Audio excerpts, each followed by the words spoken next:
Right. Well, it's got a little bit of an offset now. Give them some credit. Yeah.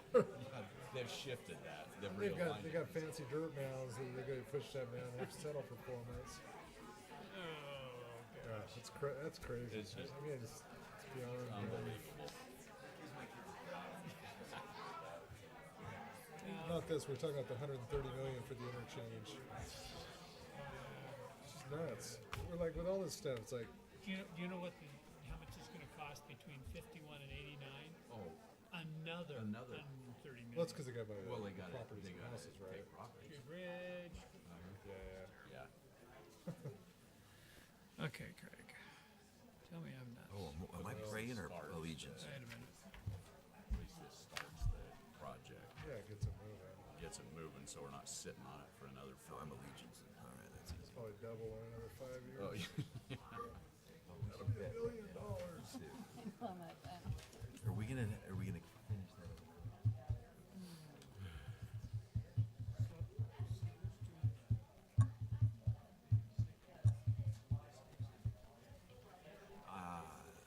Stay safety. I would think. This might be kind of You've been watching the conversation between. budget should go quick. Enterprise should go quick. Is it? It's pretty insane. Yeah, you wrote a nasty letter to him. I've been coming back at him. So I'm thinking you're Okay, we'd like to call our meeting to order. We appreciate your attendance here. It's always good to see a number of people here. Thank you for coming. And hopefully that you'll leave impressed with government. And if you're unimpressed, please don't send us a note and tell us we did a rotten job. So, no, you can do that if you want to. address it to the mayor. Yeah, address it to me. That's okay. We'll have an invocation by Councilman Snelson and the pledge by Councilman Jensen. So, Mike. Our Father in heaven, we're thankful for the opportunity we have to meet together this evening as a community. We're thankful for the good citizens that are here tonight. We ask for thy Spirit to be with us, that we can have reasonable discussions, that we can come to sensible conclusions and understand thy will for our city. We're thankful for the opportunity to serve. We're thankful for our good citizens and all that they do to try to make the community a nice place to live. And we say this in the name of Jesus Christ. Amen. Amen. you. We can stand and repeat the Pledge of Allegiance. I pledge allegiance to the flag of the United States of America and to the republic for which it stands, one nation, under God, indivisible, with liberty and justice for all. Thanks. Thank you.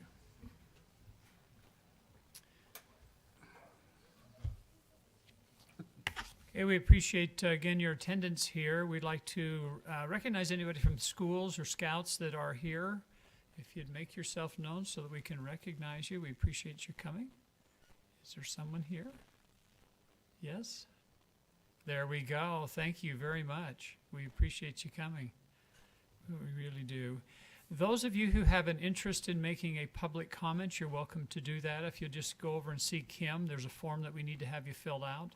But you're welcome to be able to make public comment for a couple minutes in front of the council. We don't make any, there's nothing that we can take action on, and we don't really respond to your questions or comments, but we would just allow you to make a public comment to us. So you're welcome to do that.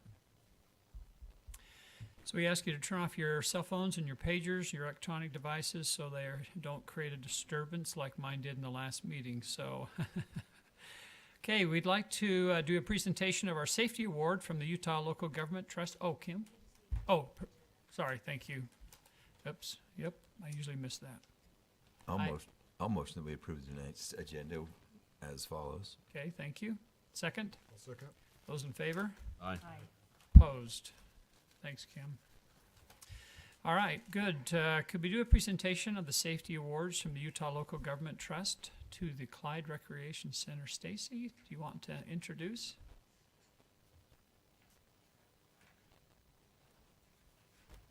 Thank you, Mayor and Council. We have Mike Stagg here tonight from our trust. He comes down to about twice a year, right? Twice a year, Mike? 3 times a year to do a safety inspection on our rec center, on the building and the safety. He also looks at our lifeguards and their safety training and examines all those areas. And he's here tonight to present a safety award to our rec center. So I'll turn the time over to him. Thank you.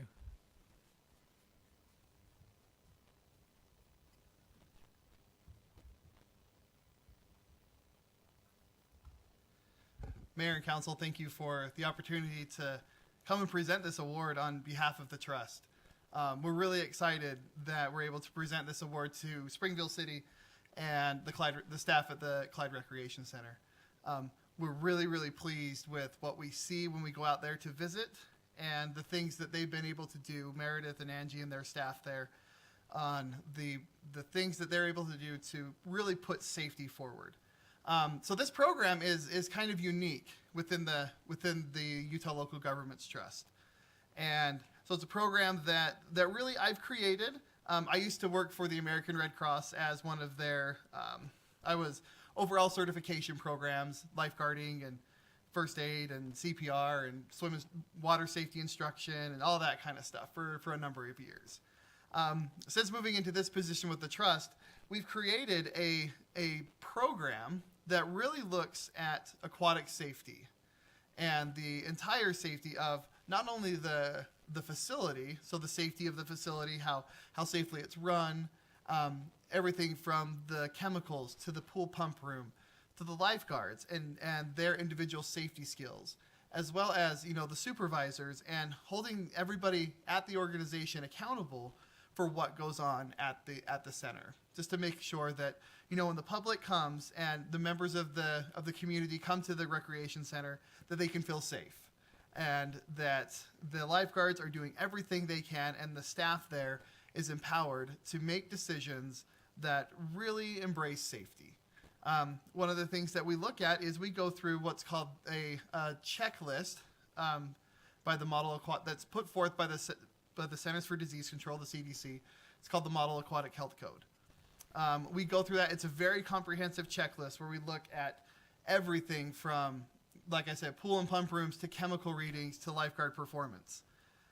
Clyde Recreation Center in 2021 was in our gold category. So that's our top category. And we consider the Clyde Recreation Center, Springville City, to be in our tier 1 of facilities. That means you have a very large indoor aquatic center with an outdoor component. So you guys have your outdoor swimming pool, you have the outdoor toys and things like that. We also have a very large natatorium with an attached leisure pool area. So the things that Meredith and Angie and the staff there at the rec center do are paramount to the success of the lifeguards there. We look at lifeguard skills. We look at how they perform these different skills, and we judge them pretty harshly to the standard of their certifications. And like I said, they scored in the top 5 of all of the trust pools that we have inside of our membership, which is pretty phenomenal. So we're talking 42 or so pools, and they're in the top 5. They do such a fantastic job. And so what I wanted to do today is present to them this award, and with the blessing of the mayor and the council to do that, to present that award to Meredith and Angie and their staff. So if I could have Meredith come up for me. And Meredith does such a great job. I've known Meredith for a number of years, and I'm probably harder on Meredith than I am on a lot of the other people that I work with, just because I know her, and I've known her for a number of years through working with her in different capacities. And so we're going to present this award to her and her staff for everything that they do, and we're really pleased at the Trust with what we see. They do a fantastic job with risk management and just ensuring that the staff there stays safe, that the public stays safe. And it's really, you know, Meredith, what she does with her staff is just some of the best work that I've seen in the state. And so just congratulations, Meredith. Thank you for everything that you do for the community, for your lifeguards, and for keeping the people safe. I live in northern Utah. I bring my kids down here to swim because it's such a fantastic facility. we love it here, and I know I can bring them here and they'll be safe because Meredith is such a great supervisor and great leader, and her staff does a fantastic job. So thank you. Wonderful.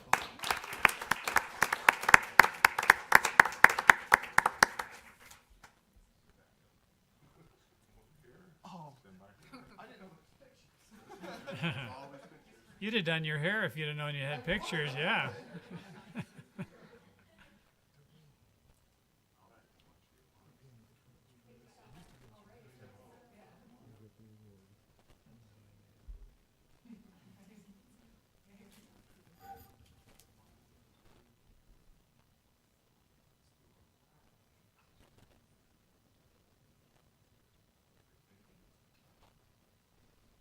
Congratulations.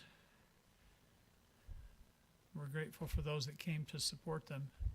And I've known Meredith a little while too, and she's got a great son. Okay, wonderful. Thank you. We have some mayor's awards that Shannon is not going to, and John is going to do the presentation. So, John? Or Mr. Pinrod, sorry. Thank you, Mayor, council members. If we could we have you come down, Mayor? Mm-hmm. Thank you. The first nominee for the Mayor's Recognition Award is Jade Longhoff. Did I say that right? Longhoff? Jade is an 8th grade student. She's going into 9th. She already reminded me of that, so I apologize. You want to come over here on this side? And she was nominated by Julie Smith, who's the U.S. history teacher at the junior high. I also want to recognize Tessa and Ian Longhoff, the parents, just right here. Is that right? So they should be very proud of this girl. This is a pretty amazing description of why she was nominated. For nearly 5 months, Jade has translated almost every word I said in class, and this comes from the teacher, for a student who is a new English language speaker and has only been in the USA for a very short time. She has never complained and has done an outstanding job. She assists the student in any way she can, always with a smile. The student has excelled in class due to Jade's dedicated help. Jade is just an all-around great person. She is a hard worker, kind, and an excellent student. Congratulations.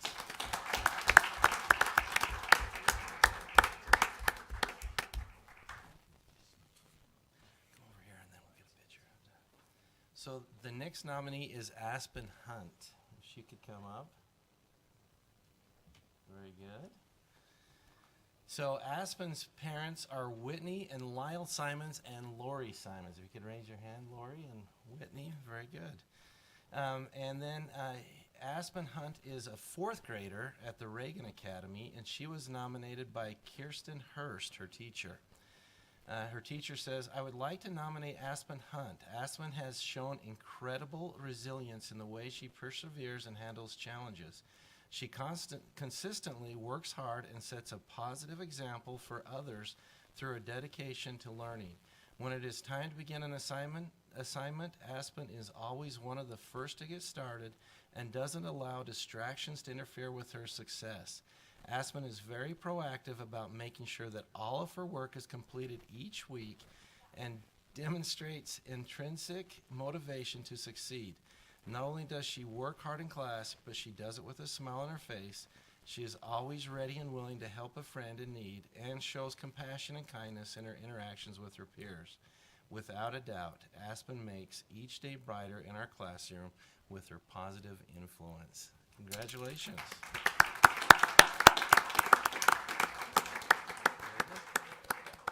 So come over here and we'll get some pictures. Do you want to come over here with the mayor? No, that we have one more, Molly Price, but I did not see her come in. I think they had another commitment tonight. So.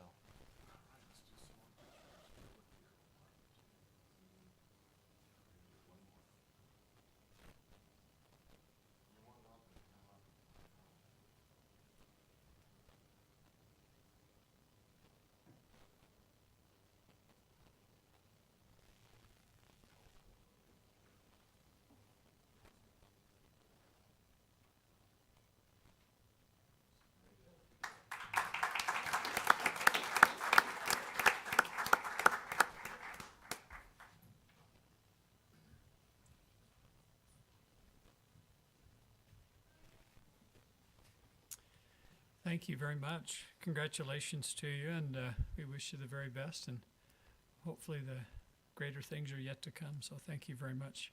You're welcome to stay. You're also welcome to leave if you want to. It may be really boring because Bruce Riddle will be presenting the budget, which is very exciting. Okay, we also have a presentation. Chief Haight is going to give us a presentation on the recent community emergency response team. So, Chief Haight.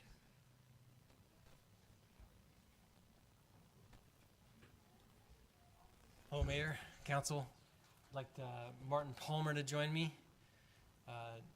He's going to help me make the presentation to our recent CERT graduates. So Martin can give you a few words about the program and what our graduates have gone through in order to make this great accomplishment. Chief Haight was part of this class. I didn't pass. And Yeah.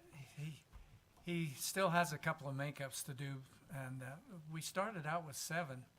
And there are 5 others not here tonight who will be making up a single class. So they'll get their presentation in the fall.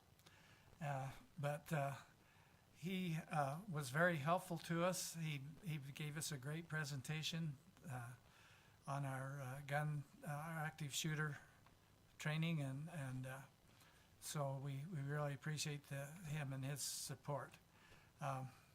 Let me talk about the program a little bit. These certificates say that these people have completed 21 hours, and that's probably a little on the small side. I bet it's more like 25, because we threw in an extra class this time around just to make sure we could cover everything. And they are ready to help. We know that if we had a disaster and it was a big one, then the professional first responders would be overwhelmed, very busy, and we expect CERT to step in right then and help their neighbors, help their families, and that's what they're trained to do. And so it's with pleasure that we're going to present the 2 that finally ended up completing the course. So let me call them. It's Norman Bowers and Louise Harmon. If you would come up.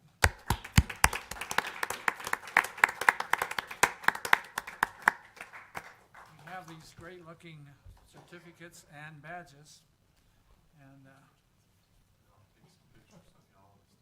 okay, yeah. I think that's yours. Hopefully that's yours.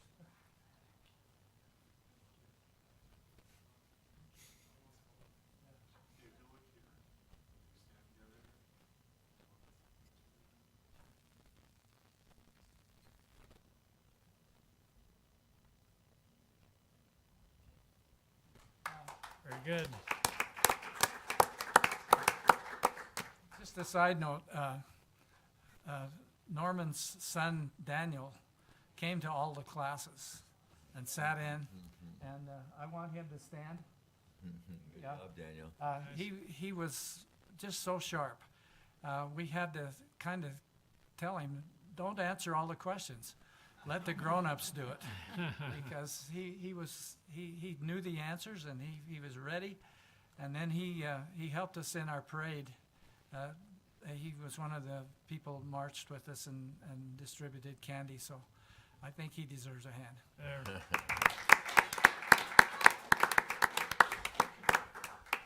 Okay, Daniel, we want you to prepare to take Chief Haight's place, okay? So there you go.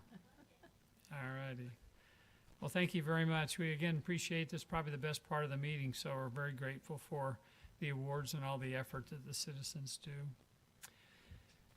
Okay, we have your consent agenda. We're going to table item number 5, I understand, so we'll be making a vote on the consent agenda for number 4 and number 6.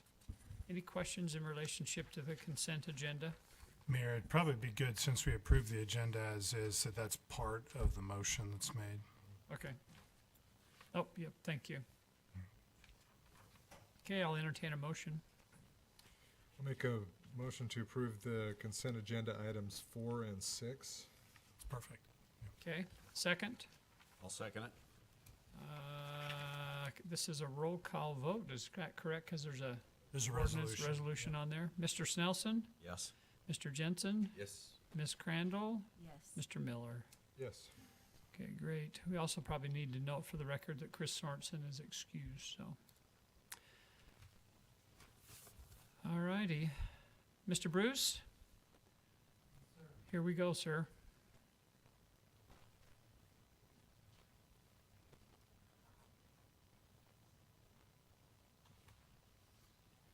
Just note my continuing streak of clearing the room as soon as we start talking about the budget.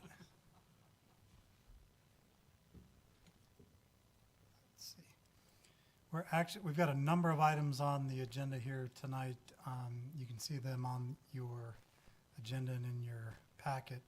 The first item actually has to do with an amendment to the current year's budget. So this is our fiscal year 2022. Which goes through June 30th of the year, and then we'll start a new fiscal year July 1st. Those will be the next items coming on the budget. But we do have need to amend the current year's budget to accommodate some items that have transpired since we last considered any amendments to the budget. You've got a staff report in front of you along with the resolution. I've summarized the key points here on this slide, so I'll just run through those quickly. If you've got any questions that weren't answered in the staff report, I'd be happy to address those. We've also got directors here, the departments that are affected by these budget amendments. They may have some more detail than I have. The first one is an adjustment to the personnel line items in the dispatch division of the police department. We had need to increase the overtime pay there by $25,000 for the year, and this is primarily driven by some unexpected staffing shortages. Like many other areas, fast food restaurants, swimming pools with lifeguards, you've probably seen that in the news recently, and other departments of the city, we've had difficult times fully staffing our operations.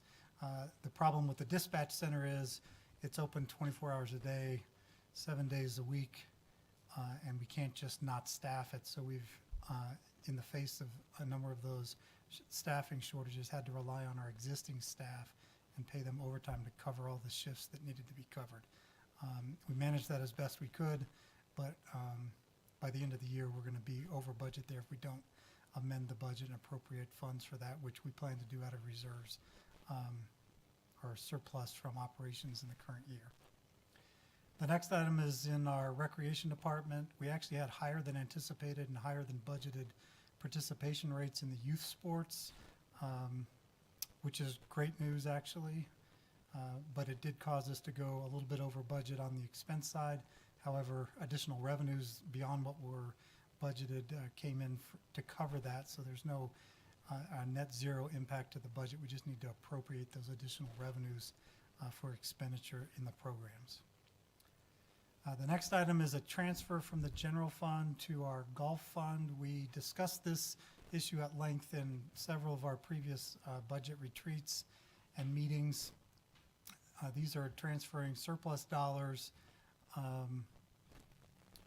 or reserve dollars to the golf course for use in the irrigation project that's going on up there. We discussed the mechanism for how that was happening, but that actually reflected in the budget. So this would be to transfer those surplus dollars to the golf course to offset the cost of that capital project. The next item is a transfer from the general fund to the capital improvement fund. This is an item that we typically do at the end of the year, kind of based on how the year has gone, both in terms of actual expenditures and the rates there, along with revenues that are coming in and what we anticipate to realize by the end of the year. As you're aware, we're required to keep reserve levels in the general fund at 35% or less than the revenues generated in that fund. And any surpluses can be transferred to uses elsewhere in the city. We've got a fairly long list of unfunded capital projects in the capital improvement fund. So what we'd like to do is transfer, or at least have you approve budget authority to transfer up to $1.5 million in potential surplus in the general fund to the capital improvement fund for future programming that we would do in a future budget. The next item is a recent development. It has to do with property on the 1600 South corridor that you've been discussing a number of times over the last several months. The proposal here is to appropriate $6 million in the capital improvement fund for the purchase of property, which is also anticipated to be sold, so the revenue that would fund that appropriation of expenditure dollars would be proceeds from sales of property. Got just a few other items. These next 4 items are all related. You may recall that we refunded some bonds that were associated with both the water and sewer departments. Did that earlier in the year. These are really just accounting entries.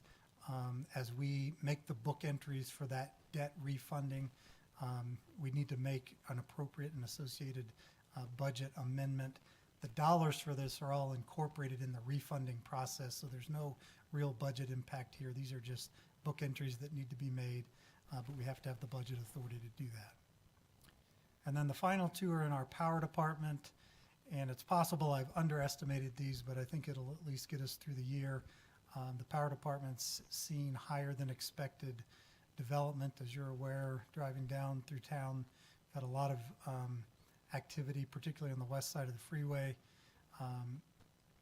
So the power department has overexpended their budgets for new development materials and new development transformers, but they've also over-collected the anticipated revenues for those.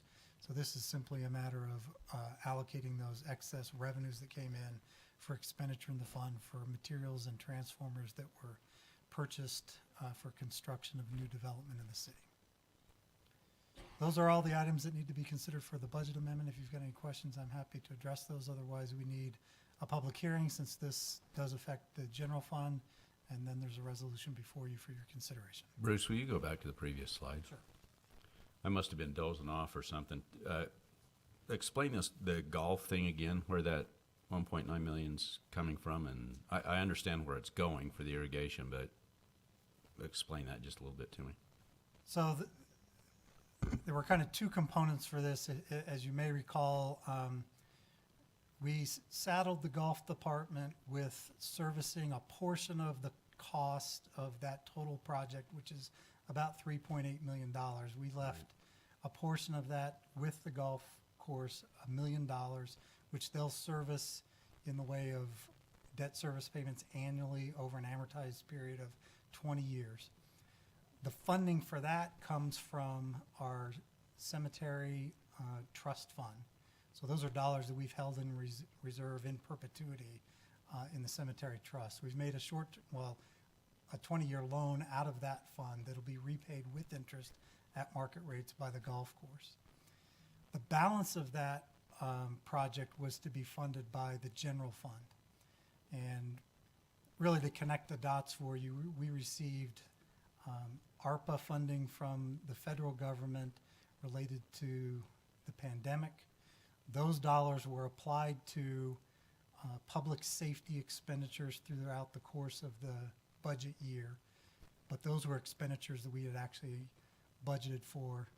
So in effect, those dollars became available for other programming. So this basically takes those ARPA dollars that are now reserve dollars and unrestricted in the general fund and transfers them to the golf course for expenditure on the project, and it fulfills the general fund's portion or obligation to the cost of that project. Okay, thank you. So they don't have to pay it back. Correct. The other $1 million they do to the cemetery. That's right. This they don't pay back. That's right. The whole 1.971 they don't pay back. Correct. And That's the general fund's portion, and so that and then the 1 million. that part will be paid for, is now paid for, that part of the project, and Okay. And then they had the 100,000 for the grant. that's right. Okay. And just to be clear, we've put budget authority in here for that full amount. We'll actually true that up based on the actual cost of the project. Right now, we're coming in just slightly below budget, so the actual transfer may end up being slightly less than that. So we'll true it up based on the actual cost, but this will give us authority up to the full amount. Very good. One question I have, and maybe you don't, it's not even budget related as much as when will that be finished at the golf course? Do we have a feel for that? It looks like they're going to take through the month of July into probably the first week of August to be finished. They've modified the schedule a couple of times, and they're working around some tournaments that we had scheduled that the play would have been affected if they would have stayed working on the course. They're kind of firing on all pistons right now. They started a little later than was originally anticipated and got off to a little bit of a slow start, but they've kind of got all the problems behind them now and are cranking along fairly well. So we anticipate the first week of August they'll be done. Okay, thank you. All right, we will open it, that particular item up to a public hearing. Anybody from the public that would like to make a comment? All right. I'll entertain a motion to close the public hearing. I'll make a motion to close the public hearing. Second? I'll second. Those in favor? Aye. Those opposed? Okay, I'm open for a motion. I'll make a motion to approve resolution number 2022-23 to open and amend the general fund, capital improvement fund, water fund, sewer fund, electric fund, and golf fund budgets for operating and capital expenses applying to the fiscal year ending June 30th, 2022, as outlined in Exhibit A. Okay, I have a motion. Do I have a second? I'll second. Okay, it's a roll call vote. Jason? Yes. Mike? Yes? Liz? Yes. Craig? Yes. Okay, thank you. Bruce, we'll keep you going. Thank you, Mayor. You might have to prompt me just a little bit to let me know which item specifically. This has to do with the enterprise fund transfer. Just by way of quick explanation, you're aware that a key component of our budget is transfers from the enterprise funds into the general fund of the city. Those come in a couple of different forms. One would be what we call administrative fees. So these are basically overhead costs that are incurred in the general fund for things like finance, legal, administration, HR activities. Those are services provided by the general fund for the enterprise fund departments. When I say enterprise fund departments, I'm really speaking of the city's utilities, so the water, sewer, stormwater, electric, solid waste, and golf funds of the city, which all operate as separate business entities within the city.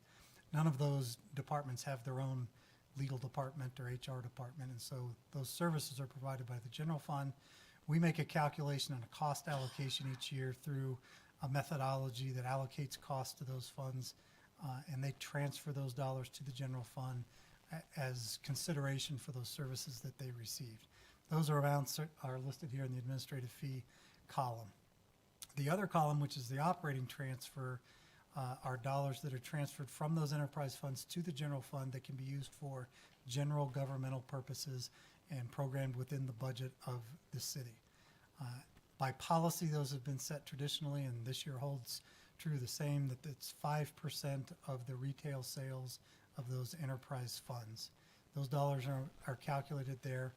It's also important to note that included within those dollar amounts for at least the water, sewer, electric, and stormwater funds includes some commodity costs. So in other words, the library, the civic center here, all are provided utilities, water, electricity for free. When I say free, we meter it, we have an idea what the costs are, but those costs are covered by the utility itself, and so we recognize the cost of that within the transfer. State law changed a few years ago, which increased the requirements for transparency on this. So there was a letter that went out to every utility user. We've advertised both on the website and on our social media sites a notice to the effect that these dollars are being transferred from the city-owned utilities to the general fund for general operations in these amounts. You're required by state law to hold a public hearing at the same time or close to the same time that you consider the budget for public comment on the transfer. So there's really no action you need to take on this other than to open a public hearing, consider any comments that are made as you consider the budget later in the agenda. Per state law, right? Bruce, just a quick question. So on, just taking the electric department as an example, so I understand the admin fee. I mean, it's basically a shared cost with the city, for the city providing services for that department. But for the operational transfer, you're saying that, so when the electric department provides electricity for the library, that's incorporated in that 2.145. That's right. The value of the electricity, So you value that at a market rate. right, So it's not just 5%, it's 5% plus. that. that's right. Plus the value of the utility that's provided, whether it's water or electricity at market rate. So there's a discrepancy in your figures. There's a very good chance that happened as I You're easily you're typed. $1 off on that $2,900,000 total of the electric. I'm gonna call that a rounding error. Good job, Mike. I like to throw one rounding error in to see if anybody's Just see paying if anybody sees it. attention. Very good. You get Good the gold job, star. Mike. I'm impressed. And did you pick that up before or after the ride? What's that? The car ride? No, I just picked it up right now, so it was after the very car good, ride. very good. I'm impressed. Okay, other questions for Mr. Riddle in relationship to this enterprise fund transfer? Okay, I'll open up for a public hearing. Anybody who would like to make a comment in relationship to it or ask questions of Mr. Riddle? Okay, seeing none. I'll make a motion to close the public hearing. I'll second. Those in favor? Aye. Those opposed? There is no formal action need to be, other than just to give an opportunity for a public hearing, correct? All right, we'll move to number 9 in relationship to compensation for Springville City officers and employees. I do not have a slide for this one, Mayor. I apologize for that. You do have an ordinance before you along with the staff report. This, again, is an item that does not require any formal action by the council. It's simply required by state law that you hold a public hearing for consideration of this. If you're like me, raised in a traditional household, we didn't talk about other people's salaries, but you work in the public realm, and so we talk very openly about people's salaries. State law requires that the council adopt the compensation for the mayor and council along with any other officials of the city.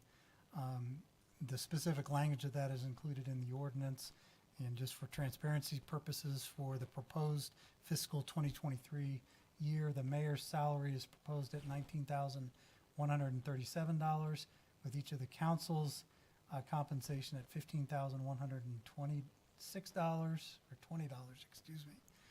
And then all other officers of the city, according to the approved position list and approved pay grade table that's incorporated within the fiscal 2023 budget as Exhibit A. If you've got any questions about any of those, I'm happy to jump into them. But just like the last item, all that's really required here of the council is for you to open a public hearing and consider any input from comments made.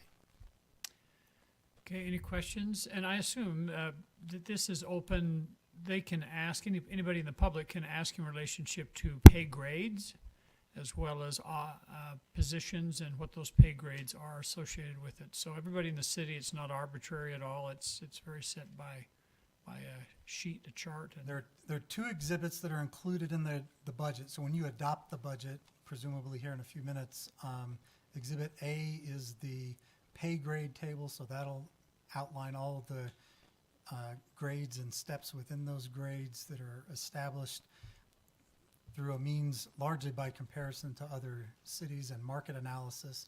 And then there's a separate exhibit, Exhibit B, which is the approved position list. So that details and outlines all of the positions that are approved in the city, including their quantity. So how many lifeguards we can hire, how many finance directors you hire, all that is specified in Exhibit B.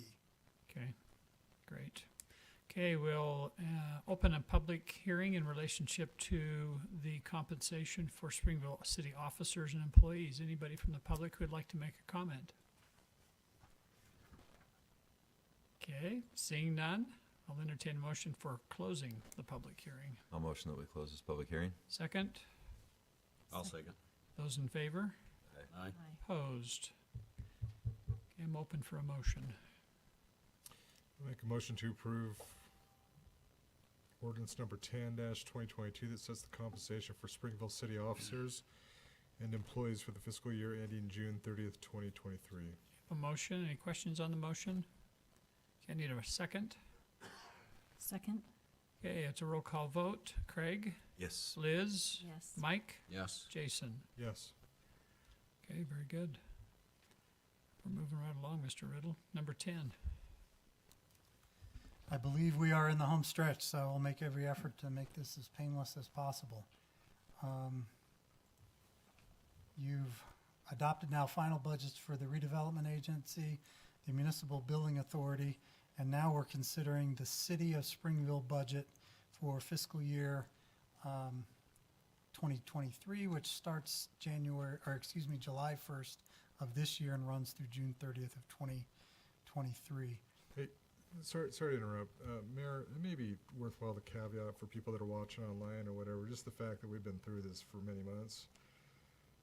Looking Please, at this, and yes, it's not just a one-time deal where we're just seeing this and approving it just on a whim. It's basically been something that's been assessed. There's been a great deal of input, work by city staff that's gone into this, and so it's been an undertaking for the last 3 months. That's a very, very good point. Actually, on your part, maybe 3 months. On my part, it's been more like 6 months because the budget preparation process for us actually starts, for me, in about December.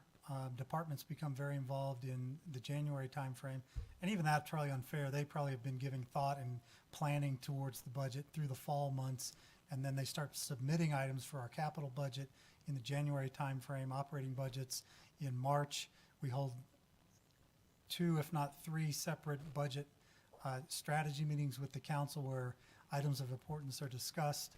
And then the big issue is that we adopt a tentative budget the first meeting in May, which has effectively a balanced budget proposed. That tentative budget is then released to the public. It's been made available as required by state law for inspection. It's been on our website and also available at the library. And tonight's purpose is really to hold a public hearing where the public can make comment on that tentative budget that has been available to them now for 6 weeks, almost 6 weeks.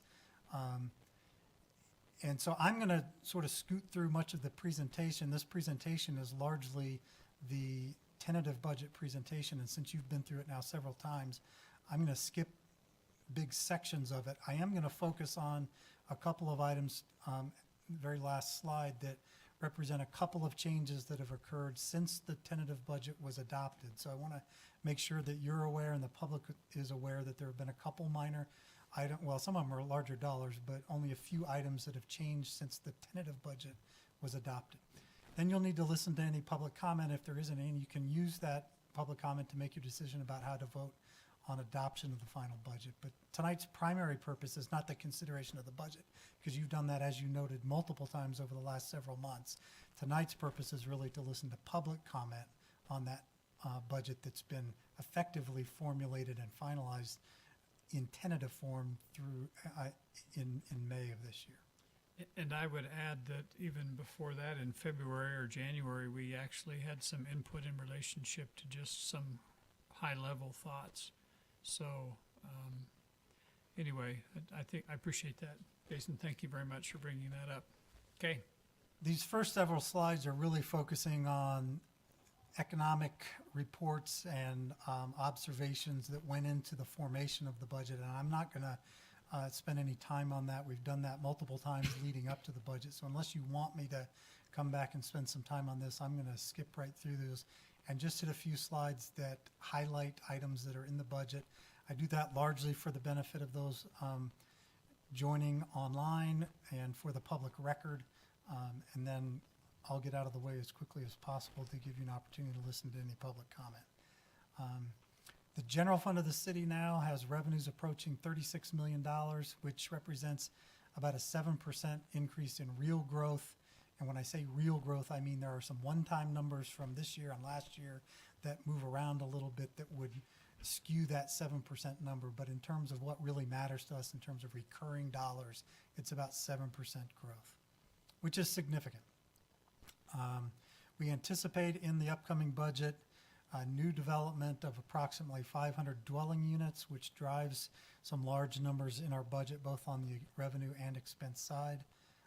There is approximately $6.2 million in transfers, which we just discussed in the enterprise fund transfer public hearing. And then we've programmed about $587,000 in fund balance. The vast majority of that are C road reserves.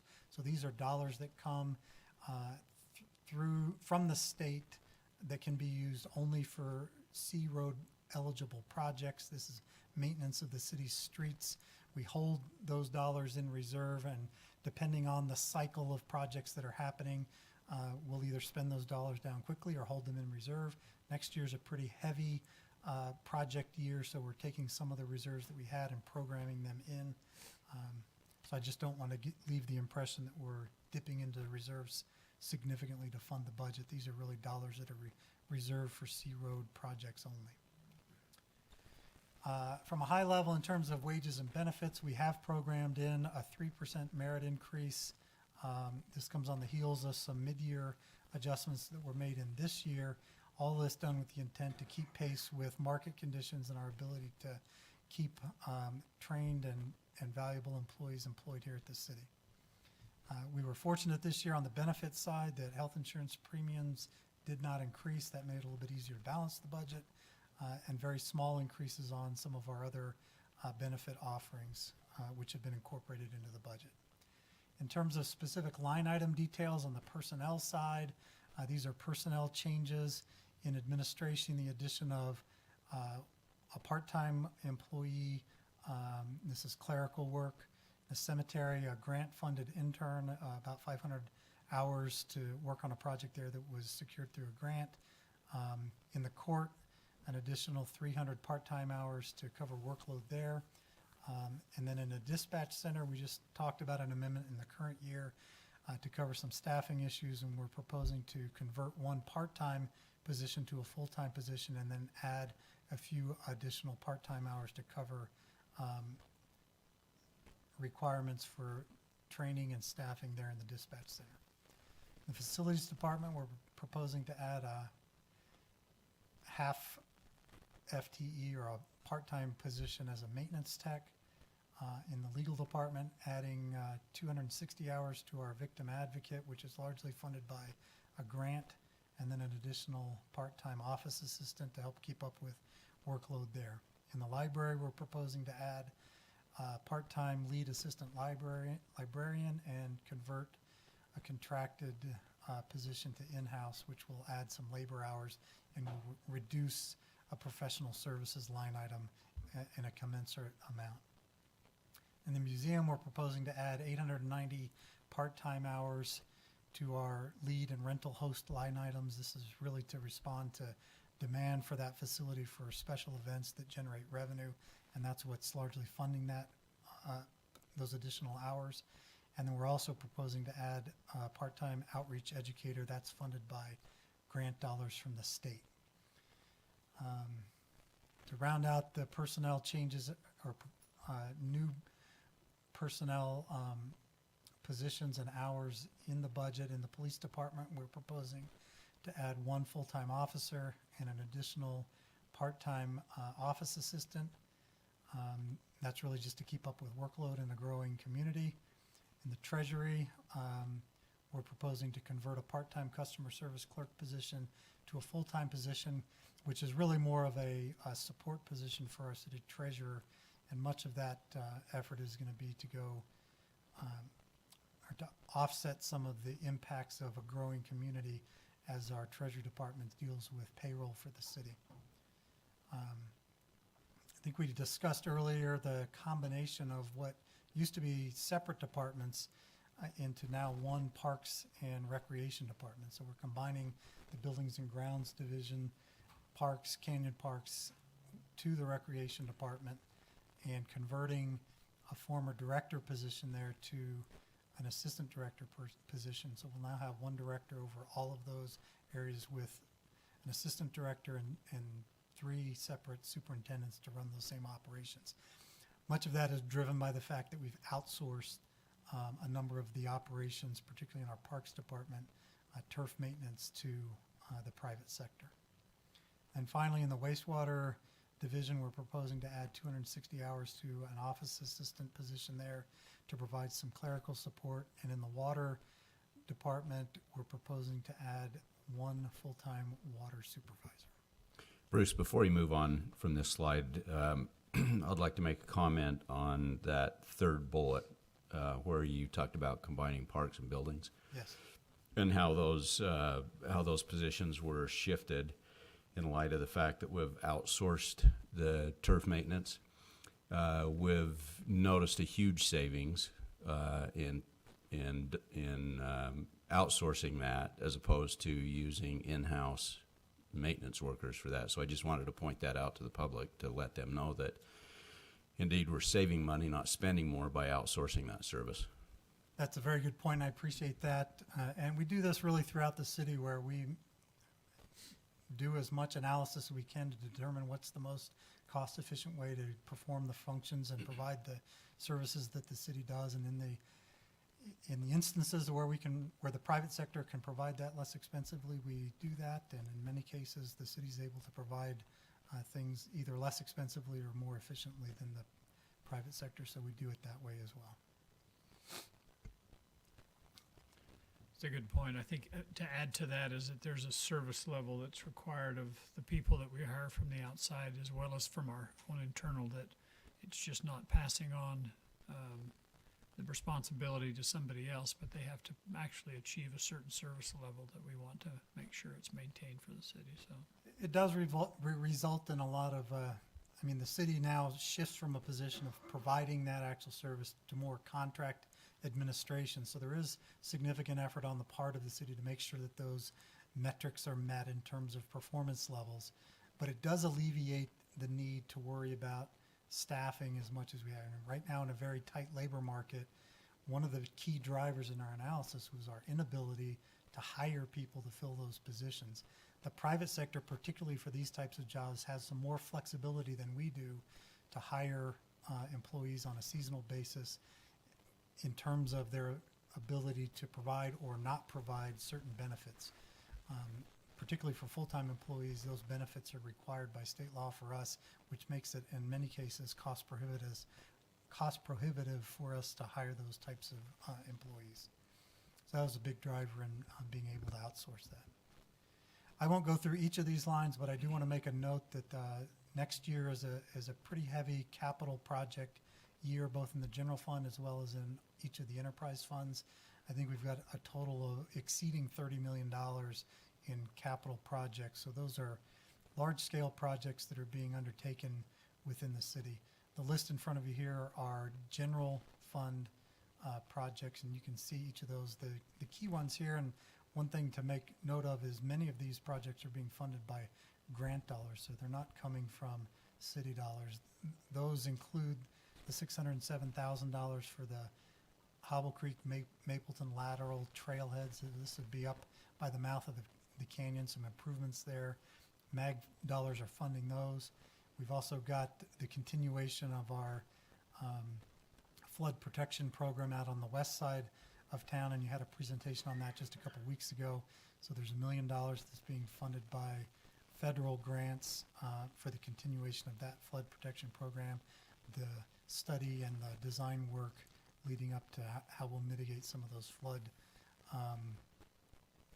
risks, and the flood map or floodplain map that's been updated by the federal government. Other items include just new vehicles and equipment for some of the new positions that are being proposed. The biggest driver in the capital projects is $4.9 million in new road construction and existing road maintenance. That's really the big driver in the general fund. In our impact fee projects, we do have $1.1 million in impact fee projects. So these are dollars that are generated through growth of the city to handle projects that accommodate growth in the city. These are restricted dollars and can only be used for these purposes. $1.1 million in streets, $250,000 in public safety, and $564,000 for park and trail related projects. I'll also note that on our vehicle and equipment fund, we've got $2.78 million budgeted there for scheduled replacement of existing fleet vehicles and equipment, and then $287,000 in facility renewal and replacement projects to maintain our facilities as best as possible. An important note here is that while a new PAR tax was passed through an election this last fall, and we've now begun to collect those PAR tax dollars, none of them have been programmed for expenditure in the fiscal 23 budget. There's been a recently formed committee that will consider projects that can be funded through that PAR tax, and we can make a mid-year adjustment if the committee gets to a point that they're ready to recommend some projects. Otherwise, we would wait until the next budget cycle to program those dollars that have been collected, which started in April of this year. We've already hit this general fund transfer slide, and then just to kind of finish things off here before I tell you the few changes that we had from the tentative to the final. In the utility departments, I want to run through the summary of the proposed rate increases. It has been the policy of the council, and we've implemented this with fairly good discipline for the last number of years to implement rate increases that help us keep pace with inflation. Most years that goes fairly unnoticed as inflation stays 2% or below. So we've had very small rate increases over the last few years as we tie those rate increases generally to inflation. This year, however, as you're all painfully aware, inflation is much higher than normal and sustaining itself at levels approaching 10%, but 7-8% easily. As a result, we are proposing a 10% rate increase in the water department, 7% in the sewer. We were able to hold the power rates down a little bit more and only propose a 4% rate increase, and that only on the residential customer class, and then 7% rate increases in both the stormwater and solid waste funds. And for the typical customer in the city, that would result in about a $10.50 per month impact to their utility bill, their total utility bill. So all those, are you saying all those rate increases would total that $10 That's correct. additional? For water, sewer, power, stormwater, everything. solid waste, all those increases result in a total of $10.50 per month for an average user. Okay. And then just highlighting again the fact that we've got about $30 million in capital projects budgeted for next year. $5.5 million of those would be in the water department, 2.7 in sewer, 8.3 in the power, 353,000 in stormwater, 800,000 in solid waste, and 236 in the Gulf Fund. I will note that many of the budgets, actually most of the budgets in the enterprise funds required some utilization of reserves. We've discussed this in the past where capital budgets really drive some lumpiness in the budget, where we have some years light investments in capital and other years higher investments in capital. We often will program those dollars in reserves in anticipation of use of those dollars in future years. This happens to be a heavy capital year, so we're now drawing some of those reserves that have been put away in advance in anticipation of the utilization in order to complete those projects. Again, we did include the 5% operating transfer to the general fund, and our targeted 30% operating reserve level in each of those enterprise funds is still being maintained, despite the fact that we are utilizing some reserves to balance the budget in each of those. And then we've already discussed the Gulf funding for the project there. So I'll just move on to the last slide, which are the changes that we put into the final budget that are changes from what you adopted in May in the tentative budget. The first two are relatively minor, but we received notice from the South Utah Valley Solid Waste District as they finalized their budget. They're the transfer station that we bring all of our municipal waste to. We're a member city there, but they charge us tipping fees as we drop off the municipal solid waste that we collect here in the city. And with fuel prices as they are proposing a fuel surcharge in next year's budget. They've anticipated what that amount would be. It's not a huge driver in the budget, but it's enough that we decided to go ahead and amend the budget. So about $15,000 in the solid waste side and just a little over $1,000 or about $1,000 in the recycling side to cover that fuel surcharge. The next item has to do with our streets department, and this is really an oversight on my part where I missed a number that was to be proposed from C Road dollars for the crack seal project. That was simply an oversight, so those dollars have been put in. Again, it's being funded by C Road reserves.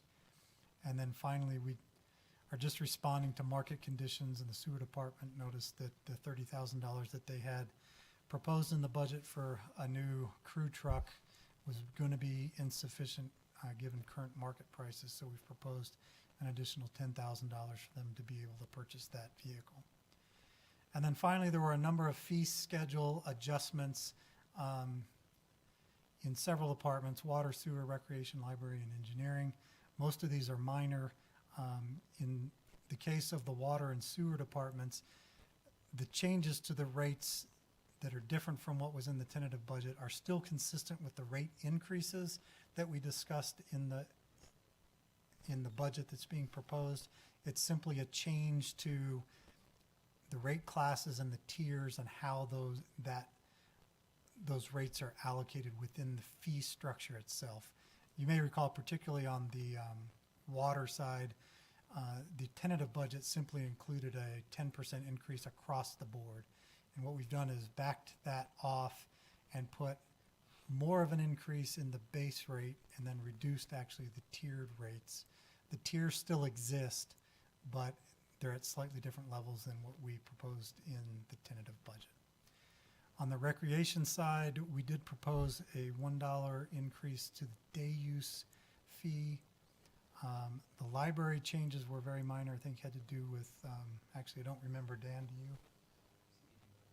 Meeting room rentals. And then the engineering were some fees for some of their development reviews. If you've got any other questions about those, I'll be happy to go look them Quickly up. on the water one, on those tiers, I can't remember us doing that as a utility board. Where did those rates come from?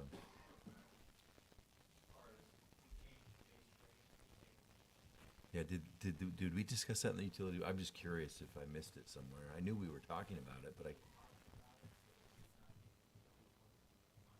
yeah, but I actually agree with it. I think that is, but we discussed that as say, hey, because it costs more just to bring the service to the home, irregardless.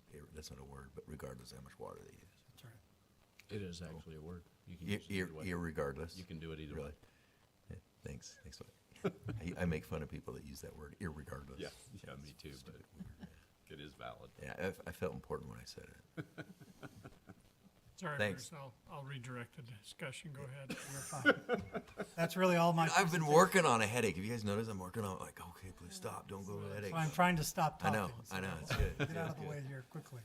It always takes longer than I think it's going to take, but I do think it's important to have at least these high-level points on the record for future use if it comes to that. But Well, and the public who's listening, so. yes. Yeah. That is, however, the extent of my presentation, unless you've got other questions. If not, I will sit down. You can open your public hearing and then consider a resolution. I do have a couple of questions. And, you know, I've been doing this for 4 years. You'd think I'd understand this a little bit better, but there was, in terms of moving money around as we go through the year and see what has to happen, that seems to be a relatively simple thing in some cases. The thing that's fresh on my mind right now is that the PAR board, with whom I work, in their last meeting recommended some funds be shifted from a little teeny down deep line item to another project. How easy is that to accommodate that kind of thing, whether it be in parks or anywhere else? Some of that depends on some technical details, but if I understand what you're asking me, as long as under state code, if we're in the same fund, the budget officer, who in the case of our city is actually the mayor can authorize without any council action transfer of dollars from one line item to another line item within the same fund. So that's actually a pretty easy thing to do. Furthermore, from a budget standpoint, the real test for state law is kind of at the fund level. So while we budget by line items, we do that largely for management purposes, but as long as we keep the total departmental budget the same, we can Move somewhat around move to money specific between line line items. We do that very sparingly because, number one, we consider it to be a trust issue with the council. If we tell you we're going to spend $10,000 on training, we expect that you mean for us to spend $10,000 on training. So we don't like to underspend on that and slight the city of training, nor do we like to overspend on training and cut out something else. So we hold as true as possible to those line items because that's what we've represented to you as the council is our operating plan for the year. And that's really what the budget is an operating plan with financial dollars attached to it. So But we do have some flexibility. Yeah, so these recommendations that come from the board, whether it's the PAR board, the utility board, the community board, when they see something that needs to be done within a specific department, that's relatively simple to do. Relatively simple. The challenge there that I will give, and this is really, I think you as a council need to give us some direction on it, is are you comfortable allowing the mayor to make those changes? And to the extent that you want to hear what those things are, and we can make that as simple as let's at least talk about it or make the council aware of it. If you want to take formal action on it, we can do that, and then you can have a vote on it. If you're comfortable and the trust level is high, you can authorize, or the mayor already has the authority to do it. I've been one that tends to be fairly conservative on that. I don't like to move things around a lot without letting you know, because it's important for me to maintain trust with you that we're carrying out the plan that you adopted. And so when I start to make too many shifts in there, I become nervous that I'm getting outside of what you've directed us to do. Sure, understandable. Okay, good question.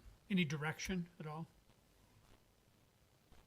Continue to operate the way we've been operating? Or do you want us to change, or what do you want to do in relationship to what we're talking about? No, We're fine? we're doing well. Okay, good. All right, thank you, Mr. Riddle. We'll open for a public hearing in relationship to the overall budget. Any comments from the public? This is always scary to me. All right, I'll entertain a motion for closing the public hearing. I'll make a motion to close the public hearing. Wonderful. A second? I'll second. Those in favor? Aye. Those opposed? Okay, I'm open for a motion. I'll make a motion to approve resolution number 2022-24, adopting a budget for Springville City Corporation in the amount of $98,727,178 for expenditures in the fiscal year beginning July 1st, 2022 and ending June 30th, 2023. Yeah, second? I'll second. Okay, roll call vote. Mike? Yes. Craig? Yes. Jason? Yes. Liz? Yes. Okay, very good. Thank you, Mr. Riddle. It's amazing. We've almost breached that 100 million. Yeah, Yeah, it Next is. year it'll be there. Yeah, how fast it's Yeah, I'll going. bet it will. crazy. Okay, Mr. Penrod, I think you're on.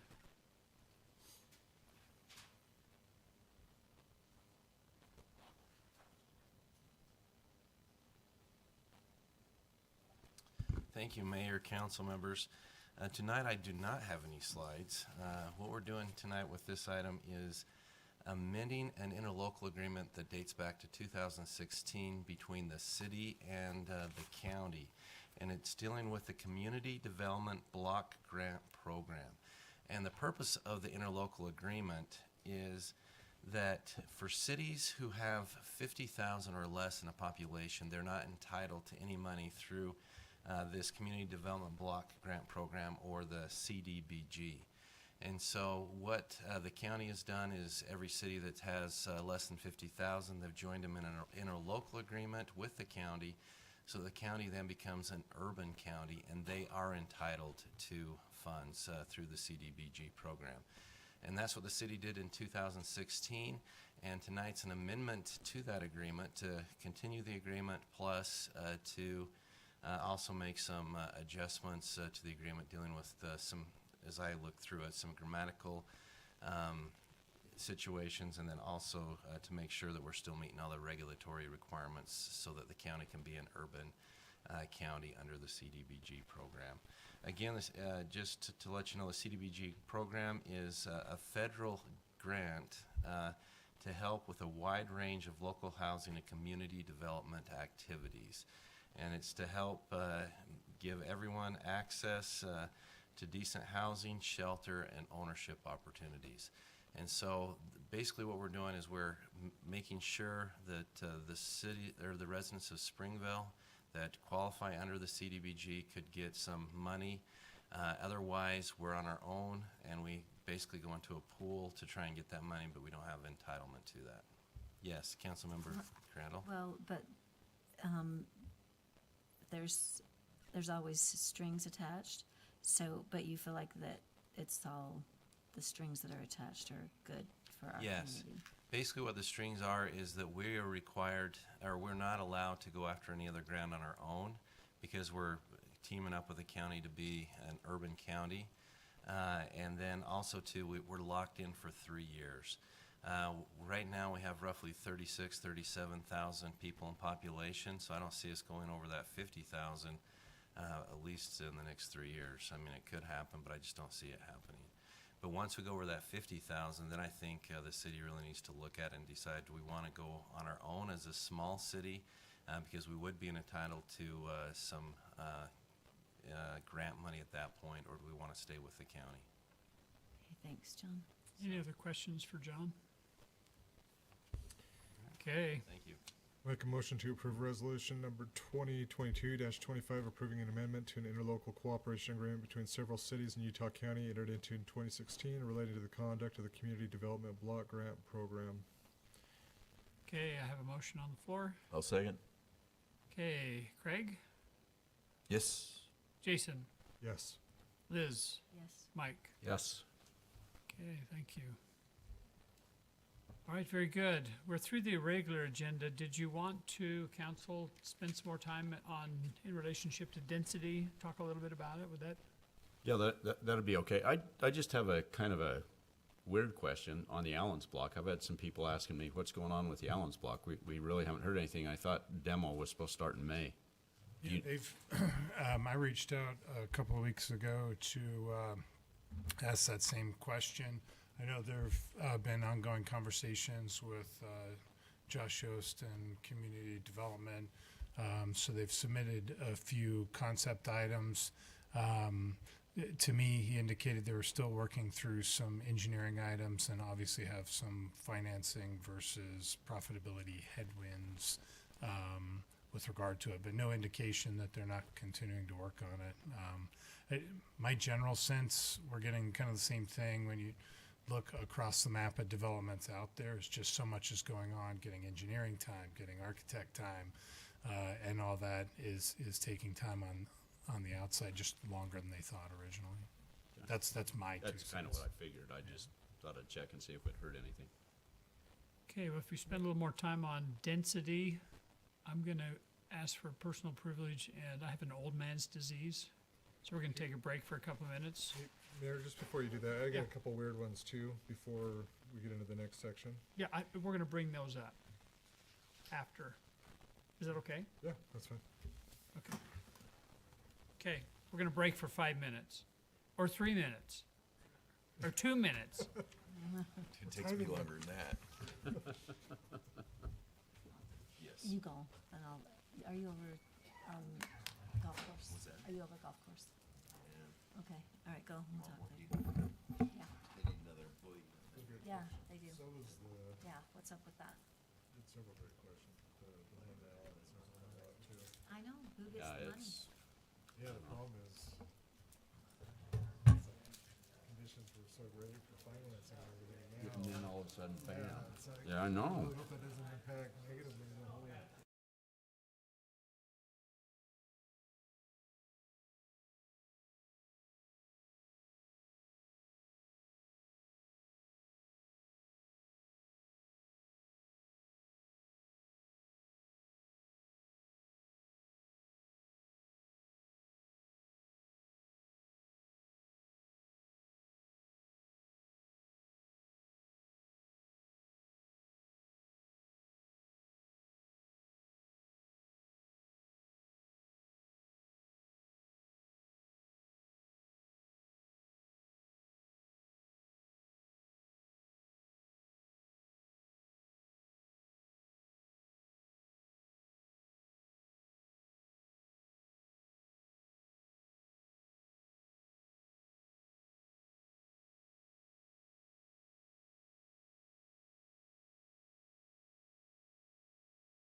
All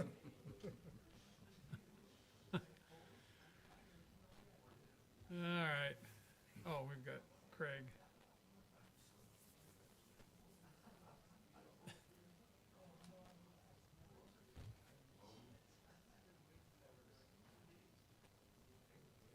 That was a major award from the trust. What's for that? the Oh, for the pool senior for the rec center. Yeah, it was like a big old major That's award. pretty You big. won that. It's a big deal. If he drives from Ogden, does he bring his kids down to the pool? I'm Must thinking, be pretty good. or he can write the miles off or something. That's a long Maybe drive. he takes UTA. Get him here in a timely fashion. I'm gonna put you in charge of UPA. He's got to give me some teeth so I can do something. You can do anything you want. I'll give you all the teeth you want. Yeah. We just started talking to him anyway. It's just about this, about the station, all the interaction with 16 Well, and what you gonna get on this railroad crossing is UTA's gonna say talk to the railroad, railroad's gonna say talk to the, I mean, it's just gonna go around. Yeah. Were you, you getting another Diet Coke? My goodness. I don't know how he handles that. I have a friend who drinks 6 before 10 in the morning. Oh my gosh, how do you get out of bed? I mean, I know when I have too much sugar, it hurts to step on the floor. Which has been a lot lately. Attaboy. Oh, I must be Oh, we getting got too it. much sugar then. What's that? I must be getting too much sugar then. Does it hurt to, yeah. You're getting dry. I was wondering why it hurt to Yeah. stand up like that. Okay, well, let's bring our meeting back to order. Okay, Josh, let's see if we can kind of pick up from where we started and talk a little bit about. Sure. Since this slide was up, did you want to spend any time talking about kind of allocation of uses along the corridor? With your concern that we capture the council's intent with like having residential along the corridor in these areas?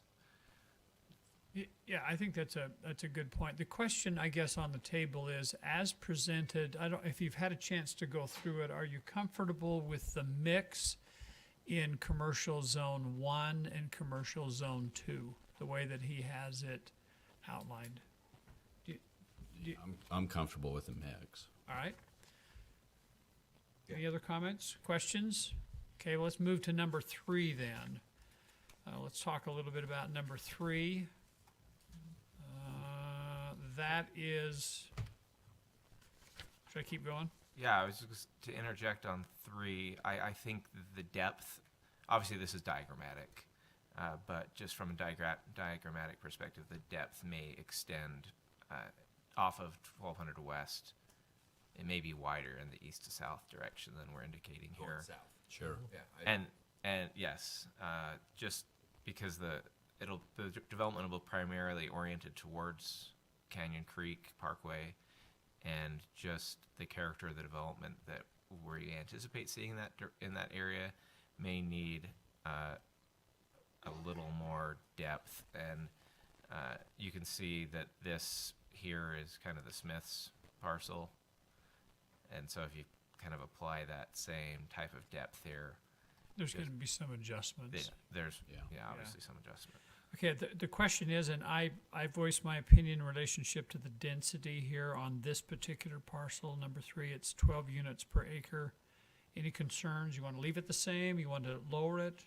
You can't make it higher, Craig, sorry. Well, the discussion that I was interested in was determining I don't know what else to call it other than an optimal density to make the commercial areas there we have viable. That was kind of the discussion I wanted to have. And they talked about that quite a bit, and 2 times ago, it's like, hey, we need some people down there to make this pencil. Right. Well, I don't know. I think it was the guys Calvin brought in that were. Yeah. And maybe that's where you came up with these numbers as you did the calculation, is that I right? did work through some numbers. I came up with, I did a little research and came up with just some quotes from some experts. This Byron Carlock from PricewaterhouseCoopers said his quote is, "Suburban sprawl created a situation where we just believed that every time there was a new intersection with four corners, we needed to put up 4 strip centers. We're learning differently now." But then caveats that by saying a significant amount of physical retail space will continue to be relevant, especially necessity-based grocery stores and other neighborhood-oriented retailers. And I think there will be definitely a mix in this area because we're being told by people in the market that there is demand for a few additional larger format tenants that are looking to get into the market in this area, but that there will be a lot of neighborhood-oriented space in this area. And then from Cushman Wakefield in 2019, they surveyed large markets in New York and California, but basically came up with that those urban markets supported between 22 to 58 square feet of retail per person, or 65 to 155, or 66 to 155 per household. And they did some linear regressions across a number of variables and came up with a solid conclusion that household density is the best indicator of supportable retail area. That if your population goes up, there's an increase in retail area demand. That relationship isn't one-to-one. As you start getting up into the higher echelons of density, you don't get a commensurate increase in retail product with each additional unit. But that relationship holds really true. So in terms of our scenario, our current scenario, the scenario plan itself that you've seen, that narrow kind of corridor base one that we use to calibrate the whole plan, is about 370 acres, but it has almost 2.4 million square feet of retail commercial space. That's not including office or medical. Along those darker corridors. Right, in those 5 nodes. 1, 2, 3, 4, 5. So 2 on the against the freeway, the Canyon Creek in the middle, then the north and south sides of 51 and 16th. So this doesn't include anything that's down there right now. This No. is open, developable Correct. space. Okay. And if we look at the whole study area, we can anticipate 4,000 housing units if we put another 800 units on the remaining acreage to the south. That's not within this mathematical model. So in the planning area, if we just take how the units we're adding and the retail we'd be adding, it comes up to 494 square feet per household, which is a huge number. But say at our Springville build-out population of 60,000, that's 40 square feet per person. And this is just the retail here. It's not the 4 South corridor. It's not Canyon Creek.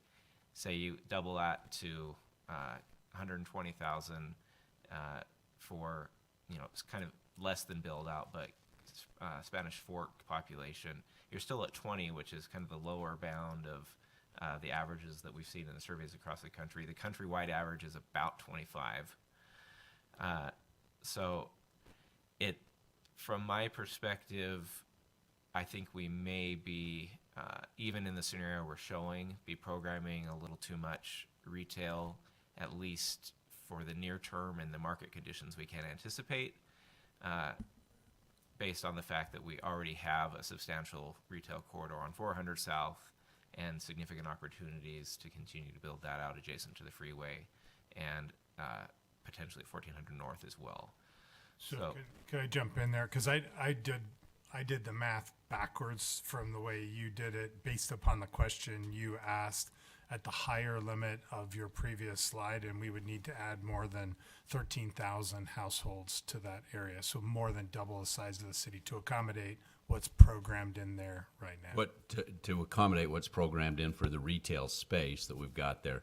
So in light of that, I mean, we certainly don't want to double the population just based on that corridor. So in light of that, what do we do? Then I guess the next question is, what do we do with the retail space to shrink that? I mean, if we're going to shrink the retail space to accommodate the residential, then what happens to that shrunken retail space, that extra space that's there? And the mayor and I had a conversation a little bit briefly earlier today about that.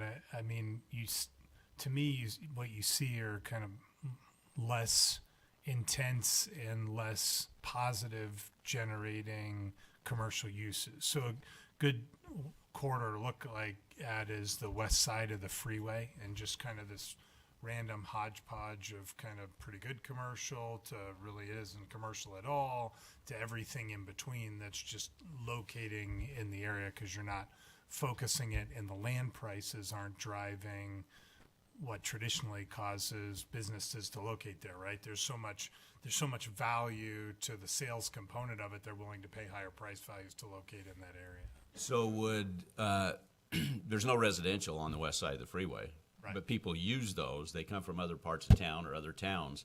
So these commercial areas that we have programmed into this illustration, would they be supported by other sections of town coming down that way? Is that Right. a viable? It's important when we look at these numbers not to use them to calibrate very small areas. The Cushman Wakefield report was very clear in saying this is really kind of a count. These come in county or metro. When you look at smaller areas, the numbers can change granularly, because if you've got a Super Target, a Walmart, and a Costco all close to each other, you're not going to have within the immediate half-mile ring, 200 for a Costco. 200,000 people is their target. Right. You're not going to have 600,000 square feet divided by population people right there. So that ratio can go way up with places that have an attraction or are regional centers. So some of the, like Troy just mentioned, Costco, some of the larger format retailers have a larger trade area, and we're well positioned to capitalize on that larger trade area as South County continues to grow, and also with the amount of traffic and employment that we'll continue to see grow in the area. So I think there does need to be some degree of additional calibration, but we shouldn't also plan for our area specifically just based totally on these ratios as well. I look at it Just based on the people that are going to go in that specific corridor. Right, but there is an identifiable relationship between housing density and retail success. I mean, I think there's a couple of approaches to it. One of them is there are likely going to be some commercially zoned properties within that corridor that are unlikely to move to commercial quickly, but also won't sit fallow because they have existing uses.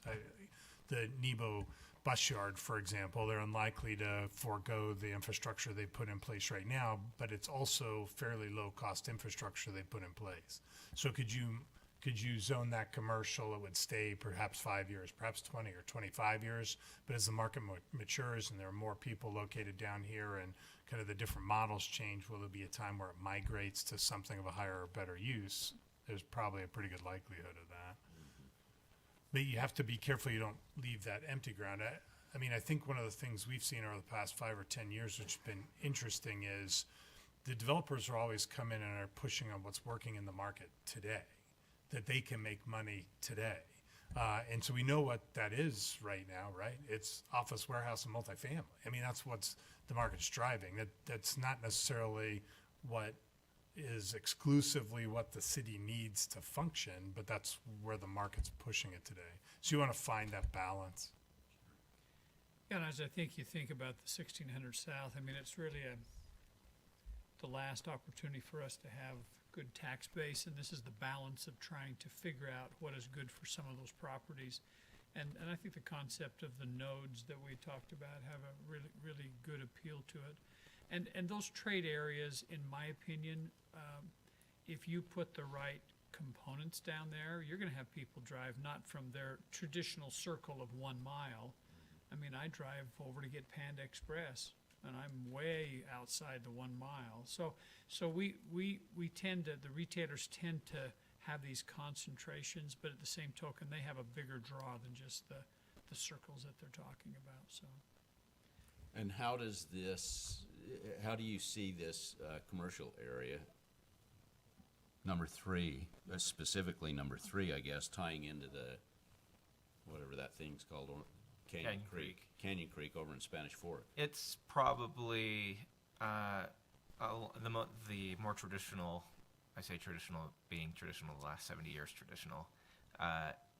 Commercial areas directly fronting Canyon Creek will probably be more visually, aesthetically, programmatically similar to Canyon Creek, and the ones near the freeway will probably, especially as much as we know about the one to the south, will be pretty traditional highway vehicle-oriented commercial. But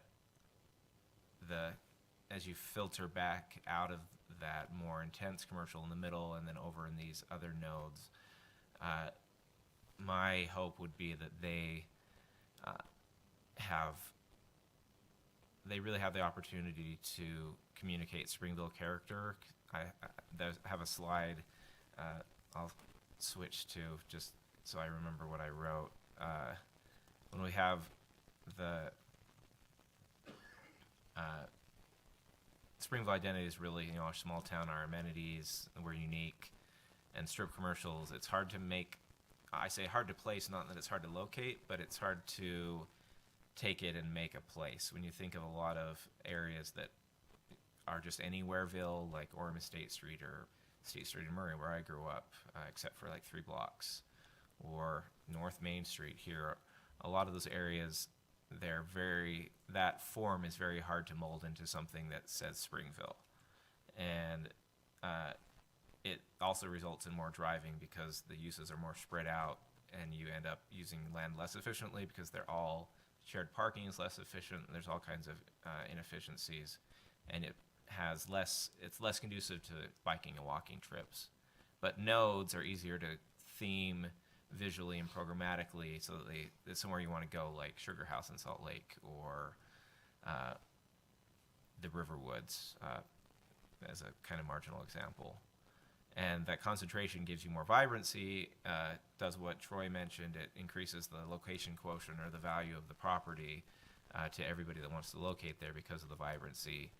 And integrating them well to the surroundings reduces driving, and in the slides that are shared last week, I think, or 2 weeks ago, he gets into the walk score. Right now, there's 7.7% of residences that have access to retail within 10 minutes, and that would take it up to 80 under the scenario. So when you integrate those well, where there's not just like a brick wall between the back of the commercial store and the houses, you can really increase walking and bike trips, which reduces the number of cars out on the arterial.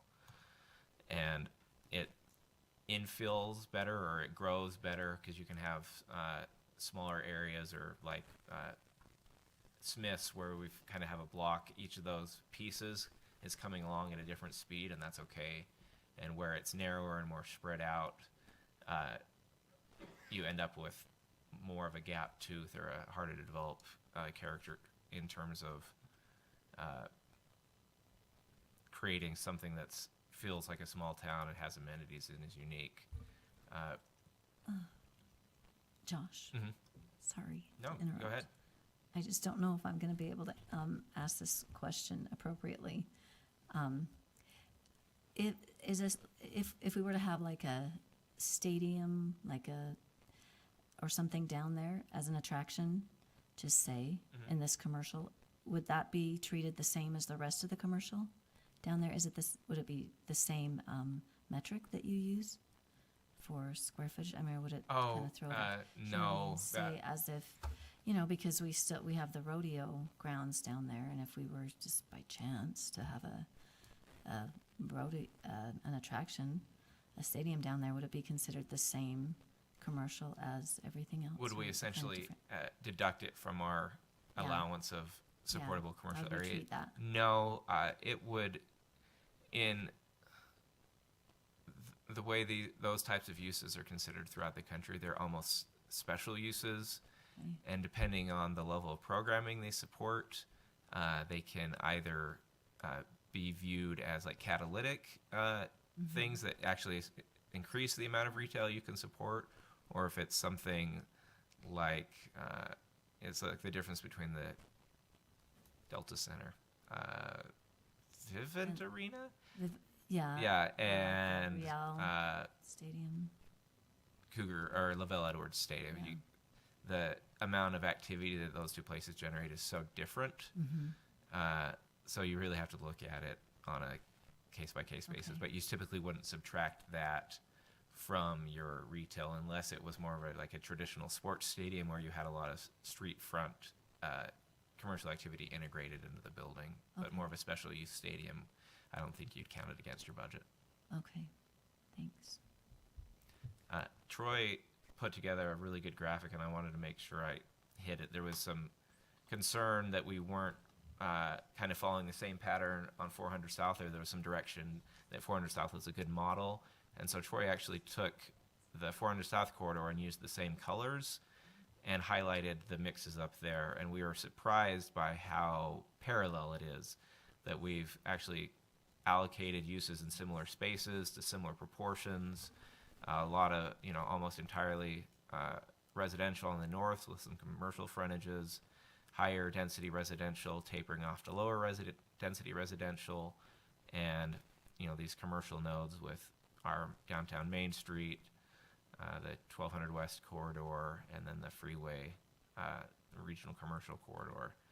So it was a brilliant idea by Troy just to draw this up so we could see that from a perspective of relating to what we have on 400 South, there's quite a lot of really close parallels.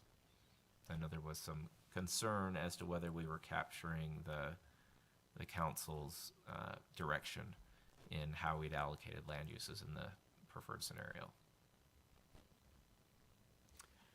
The questions you're asking, there are two charts I put together for the conversation, the work session I was going to have, but they're kind of interesting. It may almost be interesting to pull them up because one of them is kind of our existing land use versus what other cities average across the country.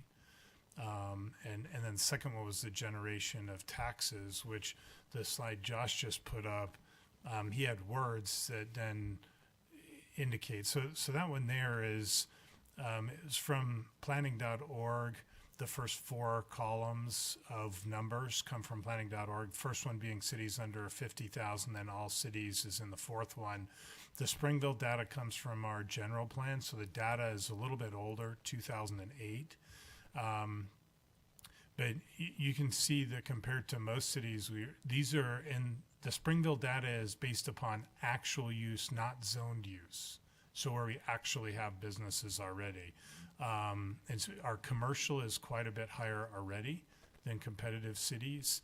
Our transportation network is quite a bit smaller, which I found pretty interesting, but I think that's because we're actually relatively dense and pretty full. We don't have roads going kind of through big open space areas.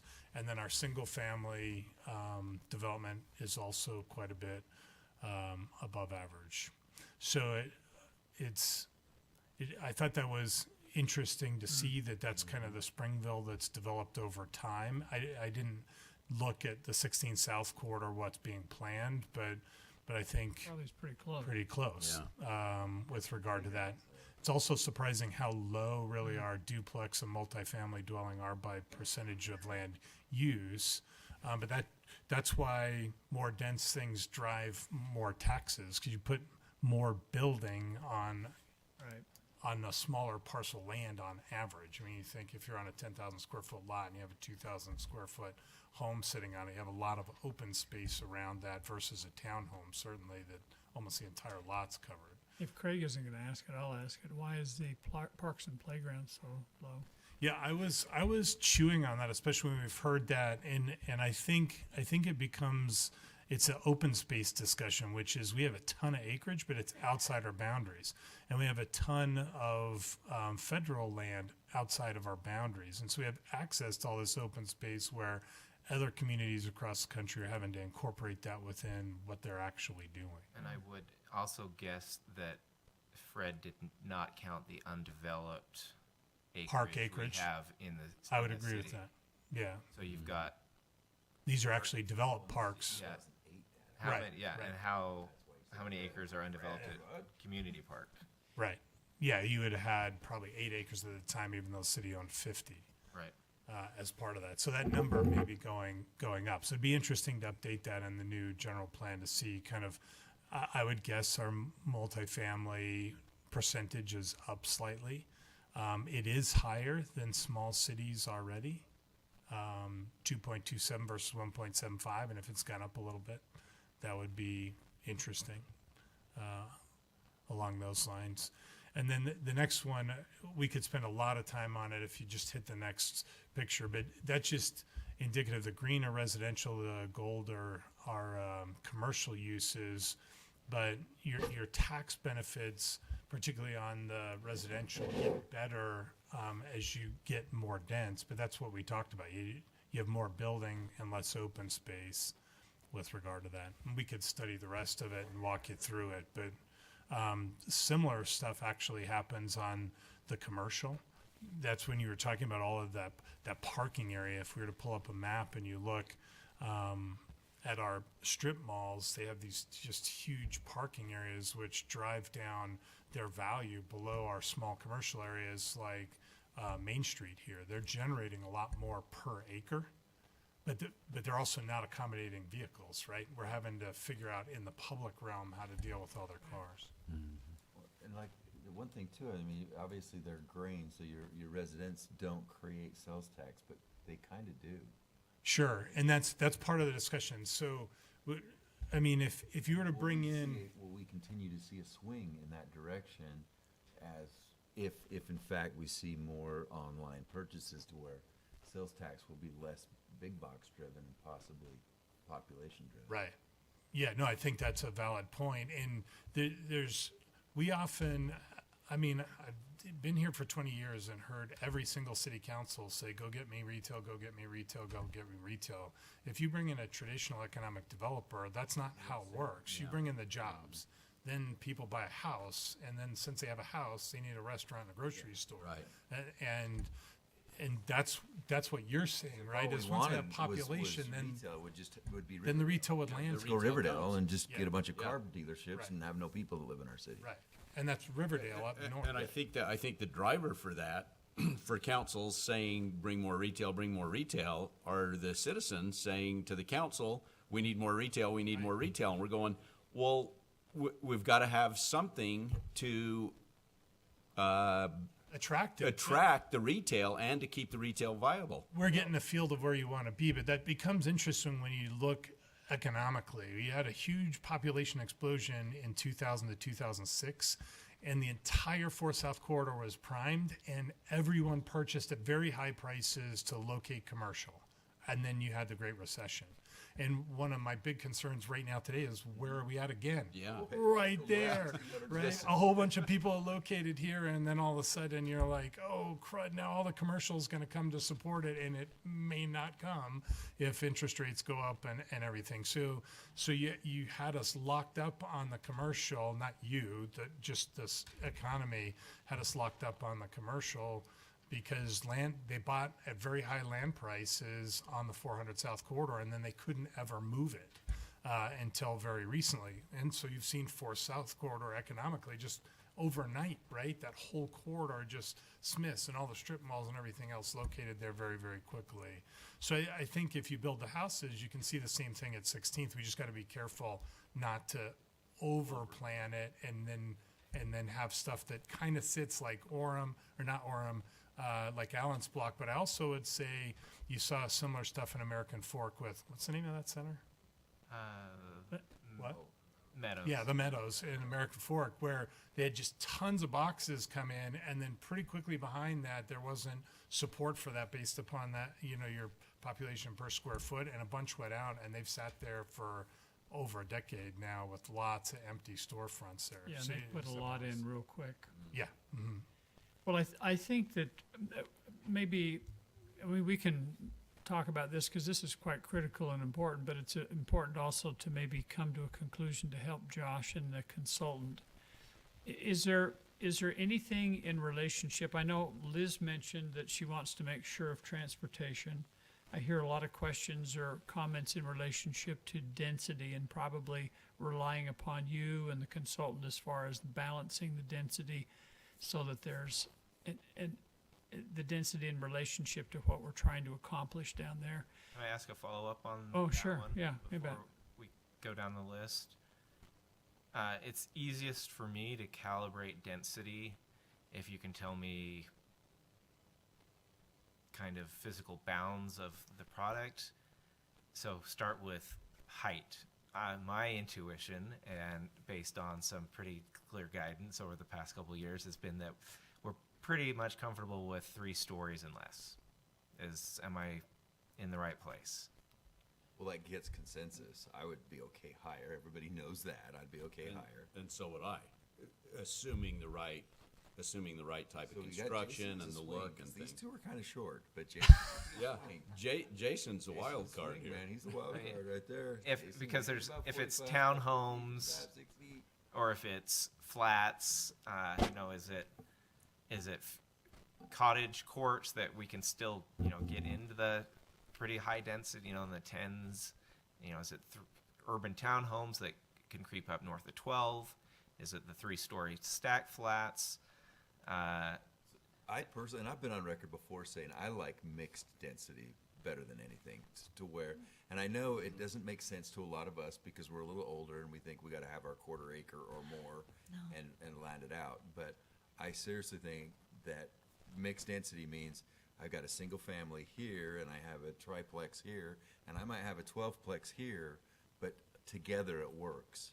And we see a lot of that in like St. George, for instance, you're seeing where they're mixing it together.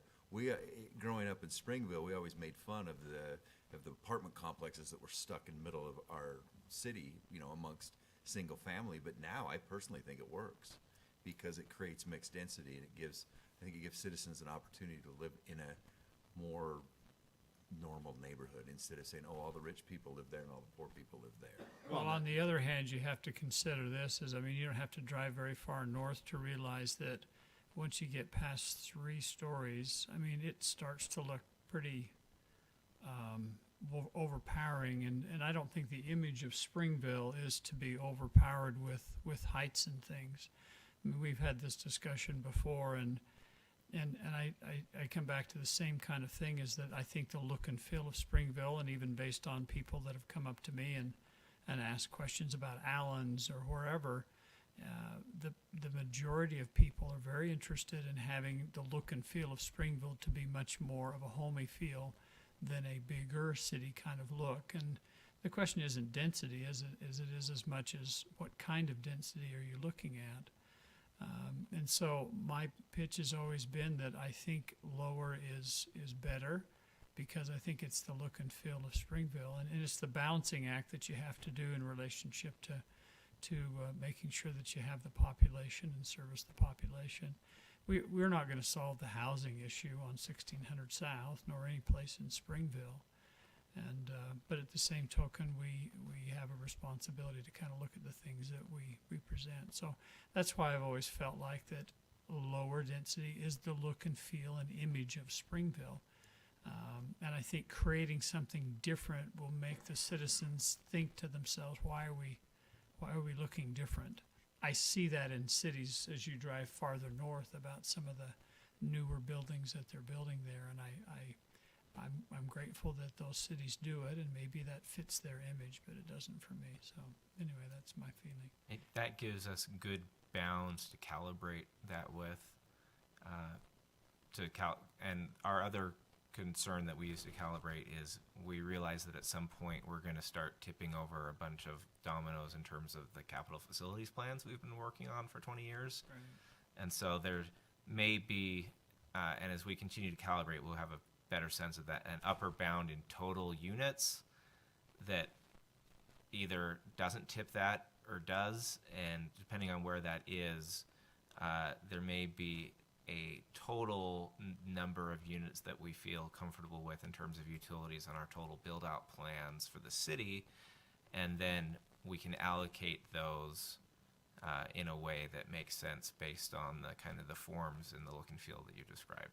Yeah, and go ahead, Mike, sorry. So I was just going to say, it sounds like your question has been answered in your mind. Is that correct? I feel comfortable with that. Okay. Yeah, and I think that as not maybe a closing comment, but I think all of us are very unified in making sure that whatever happens, whether it's 3-story or 1-story or a commercial building, that it has the look, I'm talking about texture-wise and design-wise, that it looks like Springville also.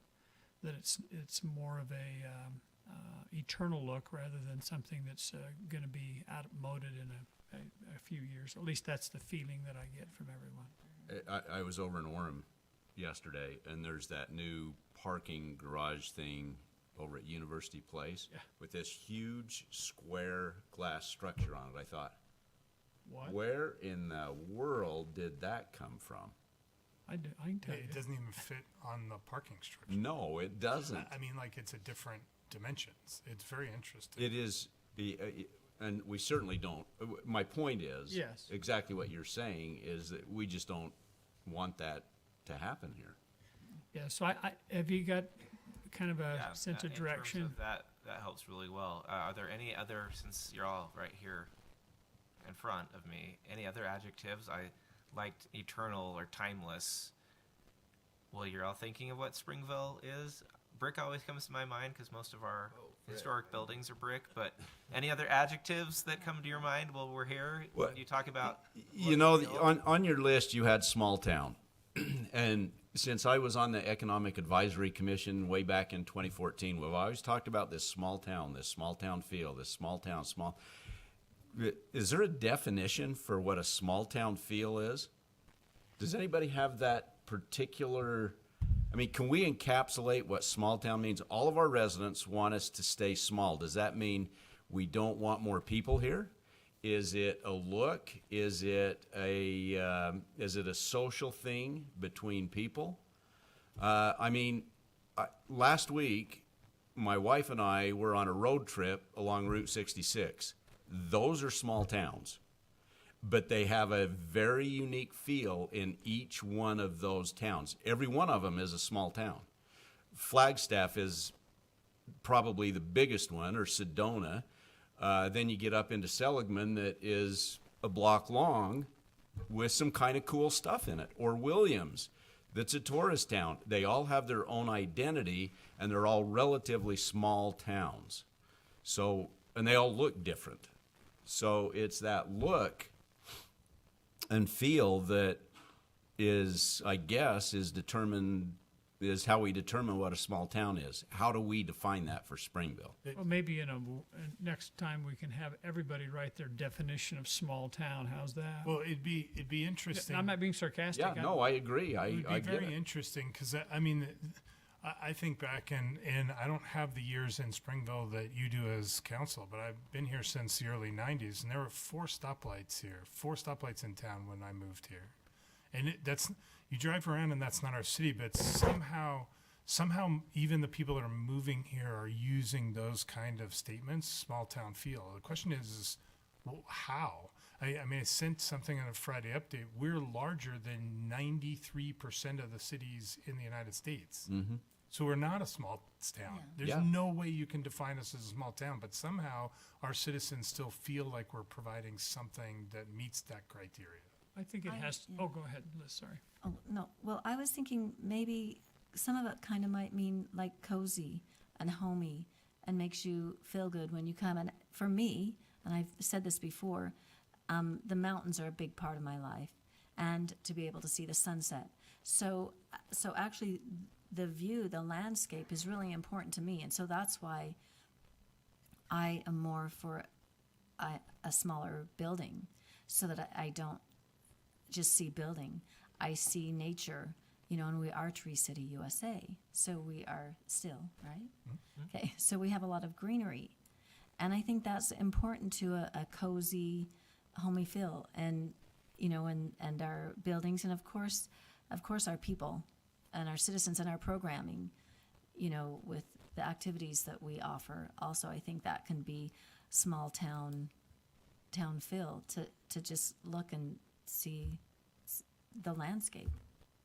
So that might be a part of it. you may have noticed on the board in there as you've been in meetings, there's a lot of things written up there. They may have been erased now, but the community board in one of their early meetings spent an hour plus kind of going around the table doing this same thing. So that was very instructive. But I think Troy's question brings up a really interesting paradox. That the more that we can identify the character-defining features of what people are identifying with, the more we can reinforce those and extend them as we take these blank canvases and paint on them. Yeah, I just add one more thing, and and we've talked about height and look and all that sort of stuff, but I think there's another component that we have to be sensitive to, and that's traffic.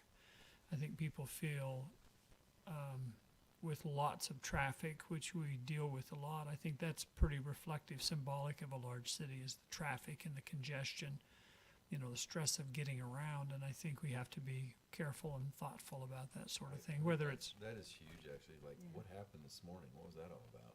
Oh, well, there's a power outage. And It was actually Rocky I'm Mountain. surprised Leon still had 2 eyes. I'm like, come on, buddy. Well, it was actually Rocky Mountain Power lost a line from a pole that dropped on our line and severed our power lines. So it was our power outage, but it was caused by Rocky Mountain. So that's what happened. so I think, I mean, there's lots of components that make it, what is a small town? Yeah. Transportation's a big one. Transportation is a huge one, and that's why we have an active transportation Yeah, we're committee. going to be small again. When we open up 16, they're going to be small again. Well, I was walking back from the WW Clyde or the car house this morning, and there was a 4 or 5 year old rode on her bike and crossed 2nd East on Center Street, and then 5 minutes later she came back with her little friend to go check on a friend, and I thought that was pretty small towny to me, to see these little kids just buzzing around to find their friends on a summer morning. And isn't that the social aspect of that? Yeah. Whether it's kids or adults. Okay. I've got my own shopping cart. I wheel it up to Craig, it's north-south though. 16 South's not going to do it. It's the north-south connections that are going to keep our traffic under control. Okay, Jess, I think you've got kind of a feel. Yeah. We've got a couple other quick items that I promised that Perfect. we'd bring up. So That's very instructive. So I'm going to go and indicate to the consultant that we're generally in line with the council's thinking here, that there's some calibration to do, but we can start moving to the next phase of actually crafting the plan. just please make sure that the landowners, because what I don't like is when we did this with Simpson and we thought we were good, right? With just the little piece. And then it blew up after we spent all that time on it because we hadn't really necessarily got the property owners involved. Right? Even this, I know. Okay. And they were even involved. I know. Like the approach to what you're talking about, looking at infrastructure and working backwards too. You know, what the plans are for that and you know, what the area will really support, what we want it to support. And then trying to, you know, That's a nice thing about drill the down modeling from we've that. done is we have wastewater volumes, water needs, and power, all those type of things that we can use. And with that's critical. That's huge, Yeah. you know, expenditures in the future and what we can really support. Thank you. Okay, thank you very much. Jason, you said you had some things that you wanted to... Just super quick, I'm sorry. Just so our neighborhood, you know, we back up to the creek or whatever, and there's periodically, there was one a few years ago, but there's been somebody up there tagging up along the trail and stuff. So I know Chief, you know, Haight did some great work, and I appreciate him getting in front of it when there was that, you know, the person that brought that up, citizen that brought up the graffiti that was around town. And you taken an effort to try and mitigate that. Just wondering, do we have some group, or maybe we need to design some group within the city who's going to take responsibility when there's something on publicly, you know, held property or close to it or adjacent to it or something? I mean, who's going to go out and take care of that? What do we do? I How mean, do we address that? historically, we've used a group called TAG. Are they still out and working? So they're slow. So we've used, it's Teens Against Graffiti. It's run through the county. We actually pay for the service. But yeah, that doesn't mean necessarily if you see something, they'll show up tomorrow. It's budgeted and we do use that. I know Patrick donned some high visibility and took off a bunch of stickers that had shown up through with some of our Parks and Rec workers. Stickers that showed up during Art City Days on dozens of poles down here. So, I mean, certainly we'll be responsive, but traditionally it's been this county-led group that does it. And where it comes from, we pay for the supplies. generally speaking, kids that are involved in said activities through their court mandated service are the ones providing the service back. Which is a point I was just going to ask about. Inmates, we see inmates out on the roads all the Yeah. time doing cleanup work. We could use them as We well. could utilize those too, right? Sure.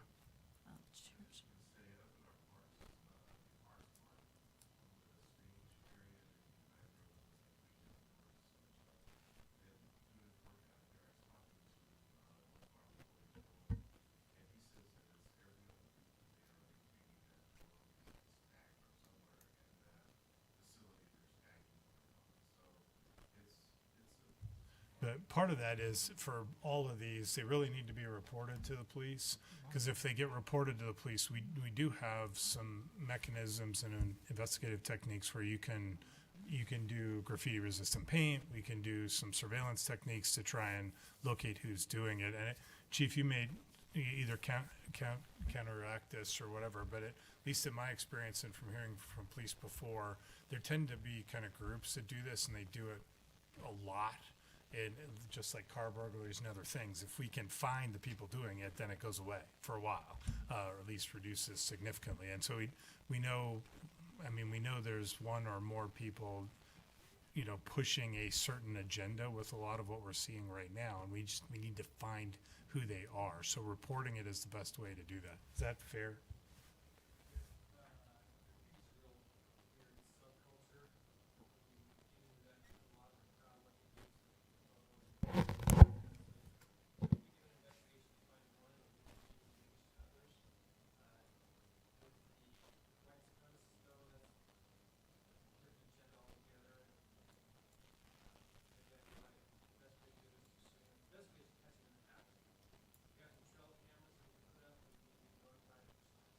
There you go. Yeah.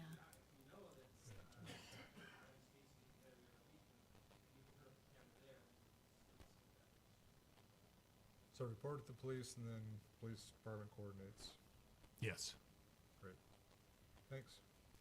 Last item, we just got something. I assume that the group around, the neighborhood around the Charrington Bike Park has been a part of the design. Yes and no. I know they had. Conversation. Yes, they've been part of the conversation, and I know Parks and Recreation held a neighborhood meeting last Wednesday. Well, within the last 10 days, they invited all the neighbors there to see concept plans and to give their feedback. So that's where this came from. Could be. Well, Actually, if That actually came before. Yeah. yeah. So, did That it? came before the meeting. All right. and what Troy's talking about too, this is on the east side of, it's up by the tank there in Spring Creek. What they met with those neighbors. Oh, And that's so, fair. So they're continuing to meet with the neighbors. Right now the design on the lower part is a little bit slower because of all the work going on with the water tank and that sort of thing. But they're moving forward with the work up by the Spring Creek tank. And from what I understand, the meeting went pretty well. They have a whole list of items that the neighbors want them to look into and so Well, forth. my concern was just making sure they're part of the process. So we've Sorry. talked about. They are. Yeah, good.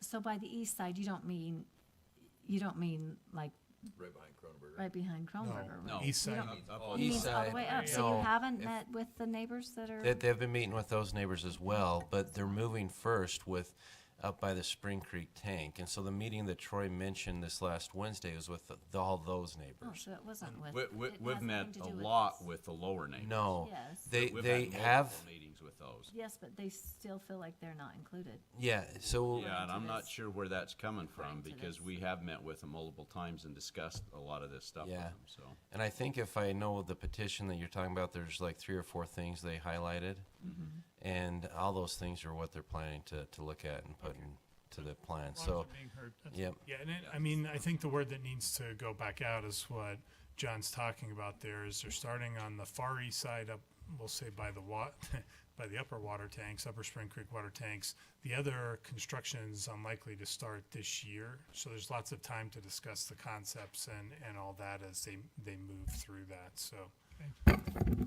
I can pass that word. I live in that neighborhood effectively. good. Anything else we need to ask? Okay. Craig is done with M&M's, so, and his Diet Coke, so I'll entertain a motion for adjournment. I'm motion to end this meeting. I'll second. Second, those in favor? Aye. Oh, we didn't have closed session, did we? Oh, we do. Great. Let's go. Do we? Oh, we do? No. Oh. Nice.